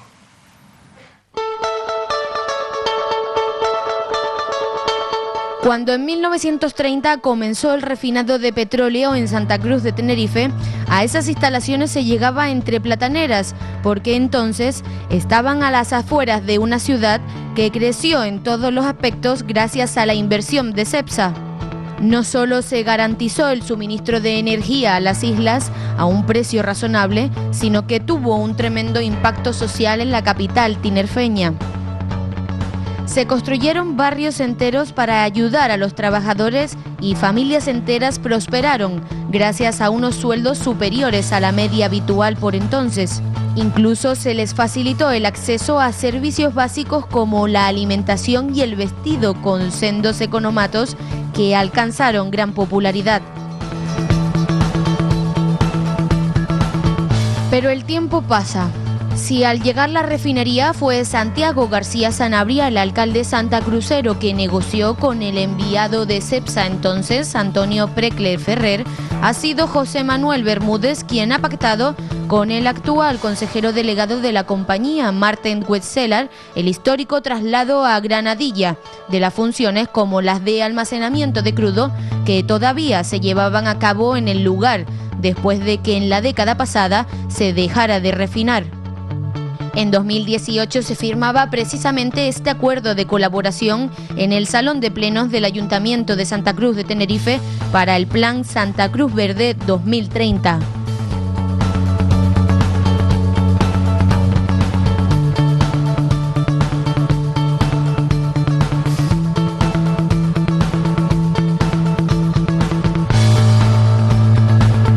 Hoy es un día importante para Cepsa. Nuestros orígenes como refineros son santacruceros. Por ello, cualquier tema relacionado con la refinería de Santa Cruz lo tratamos bajo una perspectiva empresarial, pero asimismo tiene consideraciones emotivas muy relevantes. Santa Cruz Verde 2030 apuesta por la creación de nuevas zonas verdes y equipamientos públicos y privados, por el aprovechamiento y la generación de recursos y valores medioambientales sostenibles, y por la dinamización económica y la creación de nuevos empleos directos e indirectos. Dada la envergadura del proyecto, el análisis y las futuras actuaciones que se deriven del mismo requiere de una planificación compleja y minuciosa en un marco urbanístico estable y de una ejecución paulatina en diferentes fases. Ahora la refinería, al irse de Santa Cruz de Tenerife, vuelve a prestarle un favor impagable a la capital. Hoy en Canarias al Día la Tertulia tenemos a José Manuel Bermúdez, el alcalde, que ya ha prometido que la oportunidad brindada al recuperar aquellos terrenos donde hace un siglo estaban las fincas de Pepe Concha y las monjas tendrá en cuenta los errores cometidos en Cabo Llanos, antesala de los cambios actuales.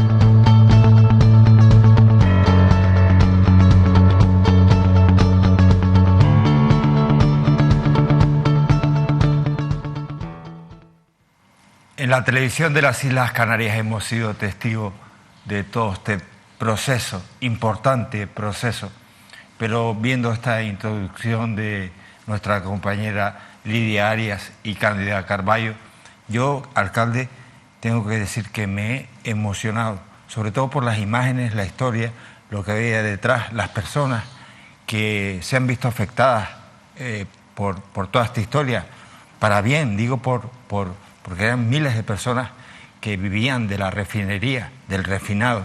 Para Cepsa es importante hablar de refinado, es hablar de Tenerife, hablar de Canarias. Y ese momento histórico fue García Sanabria quien dio el primer paso para un Santa Cruz distinto, y ahora te toca a ti recoger el testigo y lanzar un Tenerife, un Santa Cruz para el futuro. Pues sí, porque cuando la refinería se instala en Santa Cruz en 1930, estaba en las afueras, y la refinería desarrolló no solamente la parte industrial, desarrolló y se configuraron alrededor de la misma barrios completos para los trabajadores de la refinería, en Tío Pino, en lo que se denomina la barriada de Cepsa. Es decir, la refinería en Santa Cruz consiguió que mucha gente tuviera que comer, y por lo tanto durante muchos años mató mucha hambre. Gracias a la refinería mucha gente pudo trabajar, y lo que pasa es que el Santa Cruz de hoy es un Santa Cruz donde en una avenida como la avenida Manuel Hermoso, a un lado de la avenida tienes tanques, tubos y chimeneas, y al otro lado tienes viviendas, tienes restaurantes, tienes comercios. Por lo tanto, en el Santa Cruz de hoy es lógico que Cepsa haya dado también un paso adelante y haya dicho, bueno, no parece muy normal que en el centro de una ciudad esté una instalación de estas características, y en el año 2018 firmamos ese acuerdo, un acuerdo que se ha confirmado en estos días. que la hoja de ruta que firmamos en aquel momento, donde se hablaba que lo primero era la desmantelación y la descontaminación, es lo que está ocurriendo ahora, casi 4 años después. Bueno, evidentemente lo denominamos el proyecto Santa Cruz Verde 2030, porque tiene un objetivo a medio plazo, pero las cosas tienen que funcionar así como ya funcionaron en el pasado, porque la refinería llegaba a la 3 de mayo prácticamente. La refinería de petróleo, los tanques de la refinería llegaban hasta aproximadamente la 3 de mayo. Y Cepsa en aquel momento también, en el año 87, llegó al mismo acuerdo en el que yo tuve el honor de firmar en el año 2018.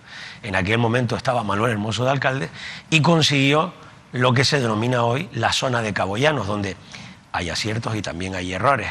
Aciertos, pues el Palmetum, el recinto ferial, el parque marítimo, son instalaciones de carácter pública que hoy están en esa zona, el auditorio. Y luego también viviendas que se han desarrollado. Faltan todavía algunas instalaciones públicas que tienen sus parcelas por desarrollarse y se terminarán desarrollando también. Por lo tanto, cuando a mí mucha gente me dice, Manolo, porque eso me lo dice mucha gente en la calle, yo eso lo veré algún día, esa ciudad, lo vas a ver como vimos. Los que teníamos una edad en el 87, que podríamos tener 19 años, pues lo vimos 10 años después. Parecía de película del futuro. Parecía del futuro. A mí me acuerdo una vez que un concejal me dijo, yo tenía esos 19, 20 años, y me dijo, tú ves ahí van 2 torres de 30 pisos. Y a mí me parecía que me estaba vacilando. ¿Dónde estaban los...? ¿Dónde estaban las torres? ¿Dónde estaban los tanques? Sí, los tanques. ¿Dónde estaban los tanques? Yo, claro, aquello me lo tomé de aquella manera, pero hoy están, y hoy vive gente allí, ¿no? Entonces, francamente, creo que... Has hecho alusión a 1987. Tenemos una portada del decano de la prensa de Canarias, el diario de avisos. Vean, por favor, esta portada, porque es parte de lo que ahora podemos ver. Fíjense, Cepsa regalará a Santa Cruz una nueva ciudad. Y fíjate que pone 150.000 metros. Hoy estamos hablando, en el acuerdo que hemos firmado, de 580.000 metros cuadrados. Es decir, estamos hablando de mucho más. Y es la expansión hacia el sur de la ciudad de Santa Cruz, con una ilusión tremenda, porque todavía nos queda un camino por recorrer. Hay que desmantelar, hay que descontaminar, y eso no se va a hacer de un día para otro. Se ha iniciado la desmantelación, pero quien no ha estado en la refinería no se imagina lo que hay allí en materia de tubos, chimeneas, tanques. Un mundo. Bueno, es un mundo. De tal manera que aproximadamente en el 2025 es cuando Cepsa tiene previsto tener ya todo desmantelado y que esa desmantelación permita ir paulatinamente en este tiempo descontaminando para poder construir una ciudad sostenible. Y yo siempre digo lo mismo, Manolo. Santa Cruz tiene 528 años de historia. En 528 años de historia hemos tenido aciertos y hemos tenido también errores. Ahora tenemos la oportunidad de hacer las cosas bien desde el principio en un lienzo en blanco, en una ciudad moderna, sostenible, con energías de bajo consumo, con energías renovables, que permita transporte público sostenible también, con un viario nuevo, de una nueva entrada a Santa Cruz, porque ahora entramos por la vía litoral, si venimos del sur, o entramos por la TF5. Tenemos otra posibilidad de entrar en una gran rambla, una gran avenida que dé la bienvenida a la ciudad por el sur.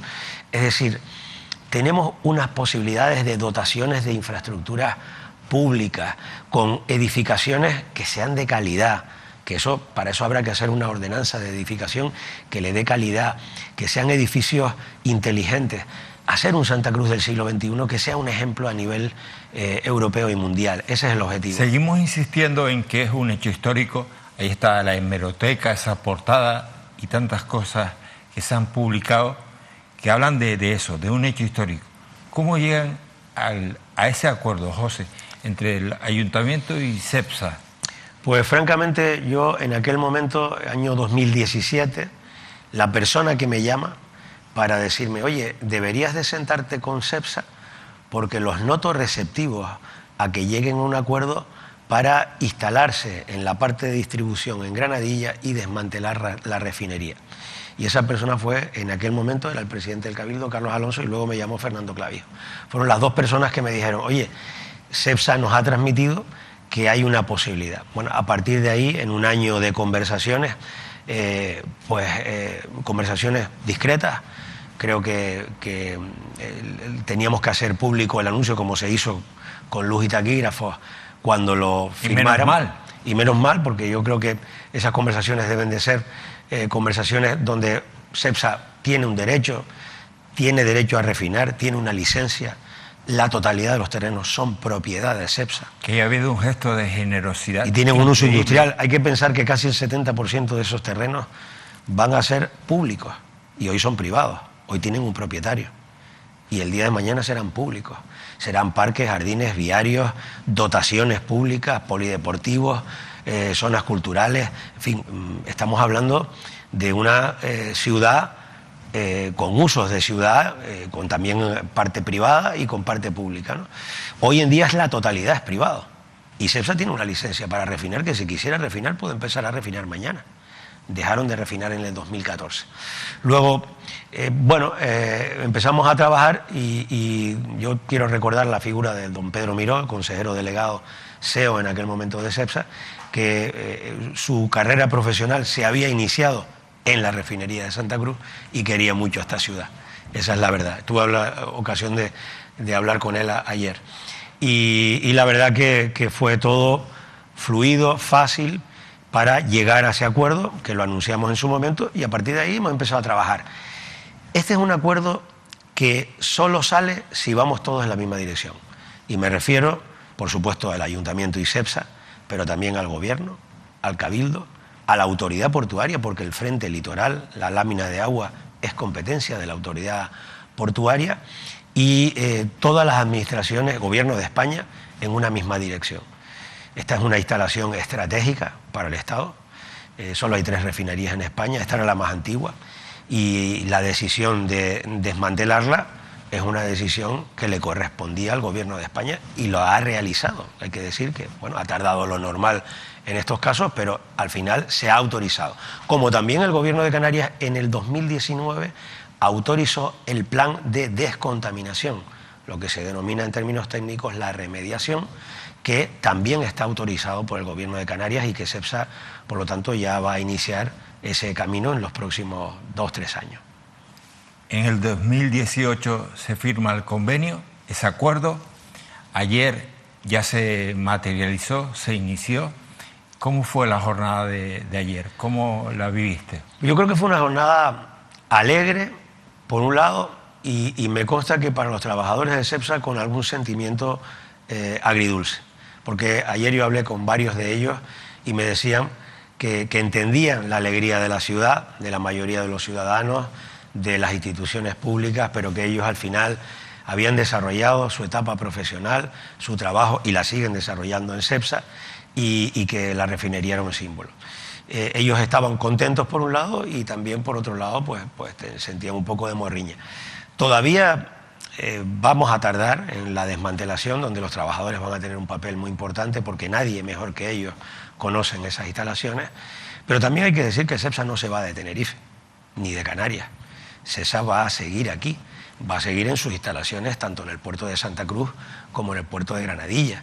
Por lo tanto, Cepsa va a seguir... La actividad de refinado va a continuar. La actividad de refinado ya no continúa, pero la actividad de distribución, sí, que es absolutamente fundamental para el suministro, va a continuar absolutamente. De hecho, Cepsa ya ha tramitado los permisos y las autorizaciones en el polígono de Granadilla para empezar a construir esos tanques que ya lo tienen decidido en esa zona pegado al puerto de Granadilla.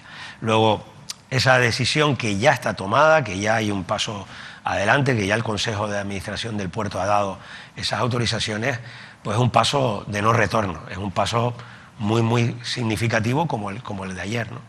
Decía que era importante que las cosas fueran publicadas y estuvieran ahí la luz, los taquígrafos, los medios de comunicación, porque hay quien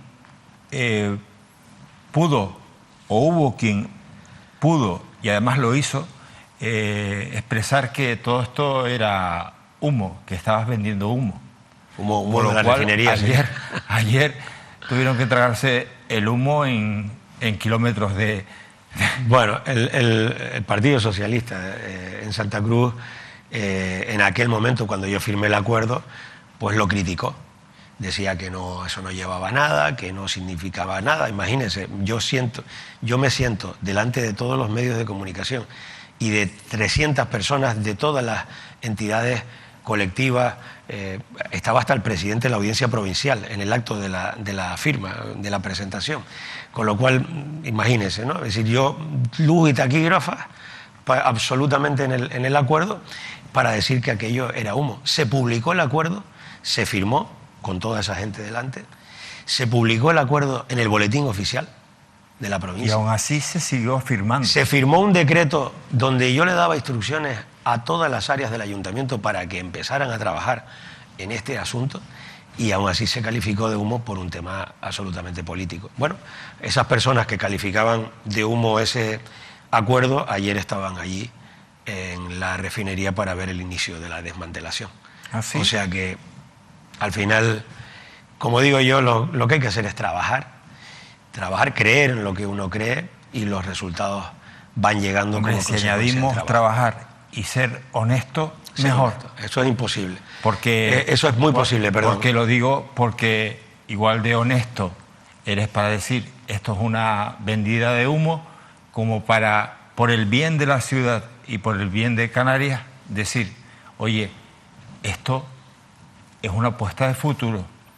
Igual que a lo mejor no me pude creer esto, voy a respaldar lo que ahora está por llegar. Esto es un asunto que debe de estar por encima de los partidos políticos. Este es un asunto donde la ciudad se la juega. Yo he iniciado este camino, intentaré continuarlo, pero yo estoy seguro que cuando se terminen las obras y tengamos una nueva ciudad allí, yo ya no seré alcalde de Santa Cruz, porque estamos hablando del 2030, por ahí. Entonces, da igual, eso es lo de menos. Nosotros no somos la cadena, somos un eslabón de una cadena mucho más importante que se llama Santa Cruz de Tenerife y que tiene un futuro extraordinario.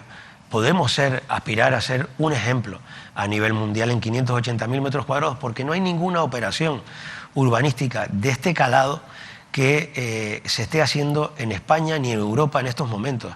Ayer el CEO de la compañía me decía, dice, ¿cuántos lugares en el mundo hay que quiten una industria pesada para construir una ciudad? Que desmantelen una refinería de petróleo para convertir eso en una ciudad sostenible. Sostenible, del futuro. Una ciudad moderna, una ciudad verde. Pues en España es el único ejemplo. Y además con una gran ventaja. Cuando se ha hecho este tipo de operaciones en Bilbao, o en Barcelona, o en Alicante, o en Málaga, normalmente en la parte privada hay muchos interlocutores, hay muchos propietarios de los terrenos. Pero es que aquí solo hay uno. Y esa es una ventaja tremenda. Hay más interlocutores en la parte pública que en la privada. Tienes la autoridad portuaria, el gobierno, el cabildo, el ayuntamiento. Sin embargo, el gobierno de España. Sin embargo, en la parte privada tienes una sola entidad con quien hablar.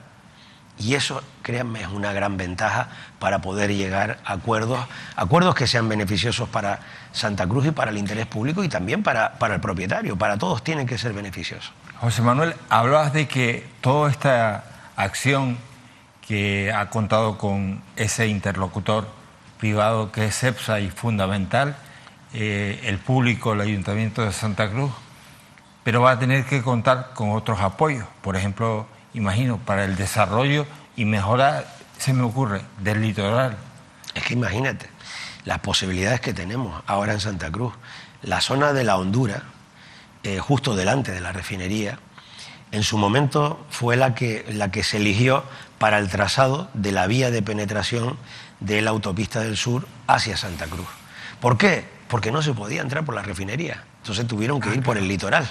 No les quedó otro remedio. Por la refinería no podían ir. Era un terreno privado. Entonces fueron por el litoral. Ahora tenemos otra oportunidad de entrar en Santa Cruz por la refinería. Luego, en ese litoral pueden ocurrir muchas cosas que tengan que ver con el ocio, con el baño público, con el disfrute del litoral, con una zona donde poder caminar, pasear, etcétera, al borde de mar. puede dar muchas posibilidades. Es cierto que no es fácil, porque esa zona se denomina La Honduras, y si se denomina La Honduras por algo, ¿no? Entonces, montar una playa, pues a lo mejor en una esquina se puede montar algo, pero en principio allí vamos a poder disponer de una zona dedicada a usos de ciudad, y hasta ahora se ha dedicado a el almacenaje, era por donde los barcos llegaban a la refinería, pues a descargar o a cargar, ¿no? Eso es otra oportunidad para Santa Cruz tremenda en esa zona litoral, ¿no? Hablas de renovación. Por ejemplo, en el distrito Salud La Salle, en la zona conocida como Barriada de la Cepsa, ¿qué va a pasar? ¿En qué se va a trabajar para mejorarla? Bueno, la idea, esa zona no está afectada directamente por la refinería. En la Barriada de la Cepsa nosotros vamos a hacer un área de rehabilitación urbana, de tal manera que vamos a mejorar todas las zonas comunes, como las hemos hecho en Santa María del Mar, en Miramar, como las hemos hecho en otros sitios donde se han mejorado muchísimo viviendas que son viviendas muy antiguas, que llevan muchos años. Mucha gente me pregunta y dice, oiga, ¿por qué nosotros no nos hacen lo mismo que a las 96 viviendas de García Escames o lo que han hecho en Santa María del Mar o en el barrio de la Salud, que estamos con 11 bloques ahora? Pues porque son viviendas privadas y son las comunidades de vecinos las que lo tienen que solicitar, tienen que adherirse. Nosotros no podemos obligar a nadie a adherirse a un proyecto donde el 90% de la inversión es pública, pero hay un 10% que debe de ser privado porque son viviendas privadas. Bueno, esas zonas se pueden mejorar mucho y sin lugar a dudas serán zonas que se van a rehabilitar, ¿no? ¿En qué va a afectar esa modificación, ese desmantelamiento de la refinería a la movilidad en Santa Cruz? En principio no tiene por qué, porque se va a desmantelar de refinería hacia adentro, de terrenos de la refinería hacia adentro. Cuando esté desmantelado, qué duda cabe que en esa ciudad sostenible que se construye, Manolo, tenemos que prever una movilidad del siglo XXI, tenemos que dar oportunidades a la movilidad verde, a la movilidad de baja emisión. Tiene que ser una zona de baja emisión. De hecho, ya nos están obligando desde Europa a que los centros de las ciudades se conviertan en zonas de bajas emisiones de CO2 y contribuir a una mejor calidad del aire y sobre todo a que el cambio climático no vaya a peor, ¿no? En eso tenemos que ser muy pioneros. Y además de eso, hombre, con el desmantelamiento absoluto de la refinería ya se pierde el peligro de algo que no sé si recuerdas en su momento que los vecinos se quejaban mucho, el olor a huevos podridos. Ese olor a huevos podridos lo producía el dióxido de azufre que se expulsaba hacia el aire por la refinería, ¿no? Eso ya no volverá, gracias a Dios. Hoy tenemos una calidad del aire que creo que es bastante mejor que la que teníamos anteriormente, fruto de un plan de calidad del aire que se aprobó en Santa Cruz de Tenerife y que también yo creo que ha contribuido a que Cepsa decidiera pues, desmantelar la refinería, ¿no? Cepsa, desde luego, ha dado un paso importante, ha tenido una generosidad excelente para con la ciudad y el ayuntamiento toma la batuta para dirigir este proyecto de futuro. Pero, ¿y el gobierno de Canarias? No lo queremos hacer solos, lo queremos hacer con el gobierno y el cabildo, porque este es un proyecto, ya dije antes, que da igual quién gobierne. Yo tuve la oportunidad hace un año, la primera vez que me recibía el presidente del gobierno actual, don Ángel Víctor Torres, además tuvo la amabilidad de quedar por la noche, estuvimos cenando, y yo fui con un único objetivo, hacerle ver al presidente la importancia que tiene este proyecto con independencia de quien gobierne para esta ciudad. ¿Y qué te dijo? Bueno, yo creo que él lo vio. A pesar de lo que habían dicho los socialistas en Santa Cruz en el año 2018, yo creo que él fue receptivo.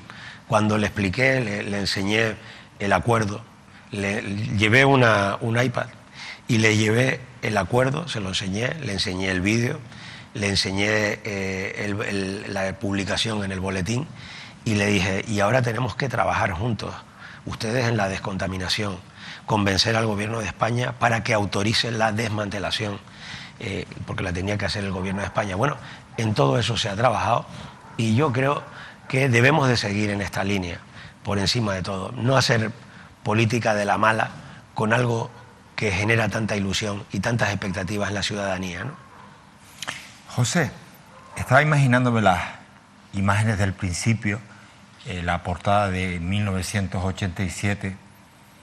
¿Cómo recuerdas cuando eras un menudo la zona del barrio de la Cepsa, la zona donde está ahora la refinería? ¿Cómo la recuerdas? Toda la zona aquella de 3 de mayo, yo además recuerdo, salvo la famosa caseta de madera de Paco Poleo, donde se comía muy bien y la gente iba a comer allí, todo lo demás estaba en un estado bastante de abandono, ¿no? Estamos hablando de antes del Parque Marítimo, estamos hablando de cuando el Lazareto era el Lazareto, donde vertían basuras todos los municipios de Tenerife. Hoy es el Palmetum, otro ejemplo de poder convertir lo feo en algo bonito y útil y que vale la pena ver, ¿no? Tenemos el Parque Marítimo hoy. En aquella época el otro día me decía un médico de Santa Cruz, que ya lleva muchos años, me decía, allí habían bandadas de perros salvajes que campaban a sus anchas por esa zona. Habían coches abandonados, era una zona bastante abandonada de la ciudad. En aquel momento nadie pensaba, y fíjate que allí habían zonas históricas, el Castillo Negro. Delante del Castillo Negro, en aquella zona que no había nada, se puso una terraza de verano, en los 80. Entonces, ¿por qué? Porque no había nada, no había viviendas, no había absolutamente o prácticamente nada. Entonces, francamente, creo que el haber dado ese salto fue un paso importante y ahora vamos a dar un salto que tenemos que hacerlo mejor. Tenemos que hacer un salto que no sea más de lo mismo, que sea algo innovador, algo original, algo del siglo XXI. Yo tengo la ilusión de poder llegar a verlo y yo creo que lo vamos a ver. Y la ciudadanía no nos perdonaría que lo hiciéramos mal. Por eso insisto, este es un asunto donde gobierno, cabildo, ayuntamiento, debemos siempre de ponernos de acuerdo con independencia de quién gobierne. Yo ayer agradecí a Ángel Víctor Torres y a Pedro Martín el hecho de que estuvieran allí, de que hubieran apoyado, como en el 2018 agradecí a Carlos Alonso y a Fernando Clavijo, de igual manera, porque creo que el alcalde de Santa Cruz lo que tiene que hacer es sumar sobre su ciudad, sumar cosas positivas sobre su ciudad. A mí me tocó eso y salvando todas las distancias, como a García Sanabria le tocó mediar con los propietarios de los terrenos para que los vendieran a Cepsa. Cepsa primero fue a Gran Canaria a invertir, a hacer la refinería. Y cuando llegó a Gran Canaria, ellos querían los terrenos de la isleta. Pero en la isleta estaba la zona militar. Y entonces no lo dejaron. Entonces se vinieron, el alcalde García Sanabria intervino y se vinieron a Santa Cruz. Y entonces cuando vieron esos terrenos que estaban a las afueras, estaban muy a las afueras, entonces el alcalde García Sanabria intervino como mediador. Curiosamente, cuando se inauguró la refinería en 1930, ya García Sanabria no era alcalde, porque pasaron unas cuestiones de carácter político que al final no pudo continuar. Entonces, bueno, así se escribe la historia. Él lo inició y, sin embargo, no fue el que lo inauguró. José Manuel, muchísimas gracias. Hay una frase que sueles utilizar mucho, que es: hagamos que las cosas sean posibles, que las cosas pasen. Lo pensaste, aprovechaste la oportunidad, como la aprovechó el alcalde García Sanabria, y pasaron, y va a pasar. Es cuestión de creer y confiar. Gracias, José Manuel. Muchas gracias, Manolo. Gracias por la oportunidad. Adiós. Tengan buena noche.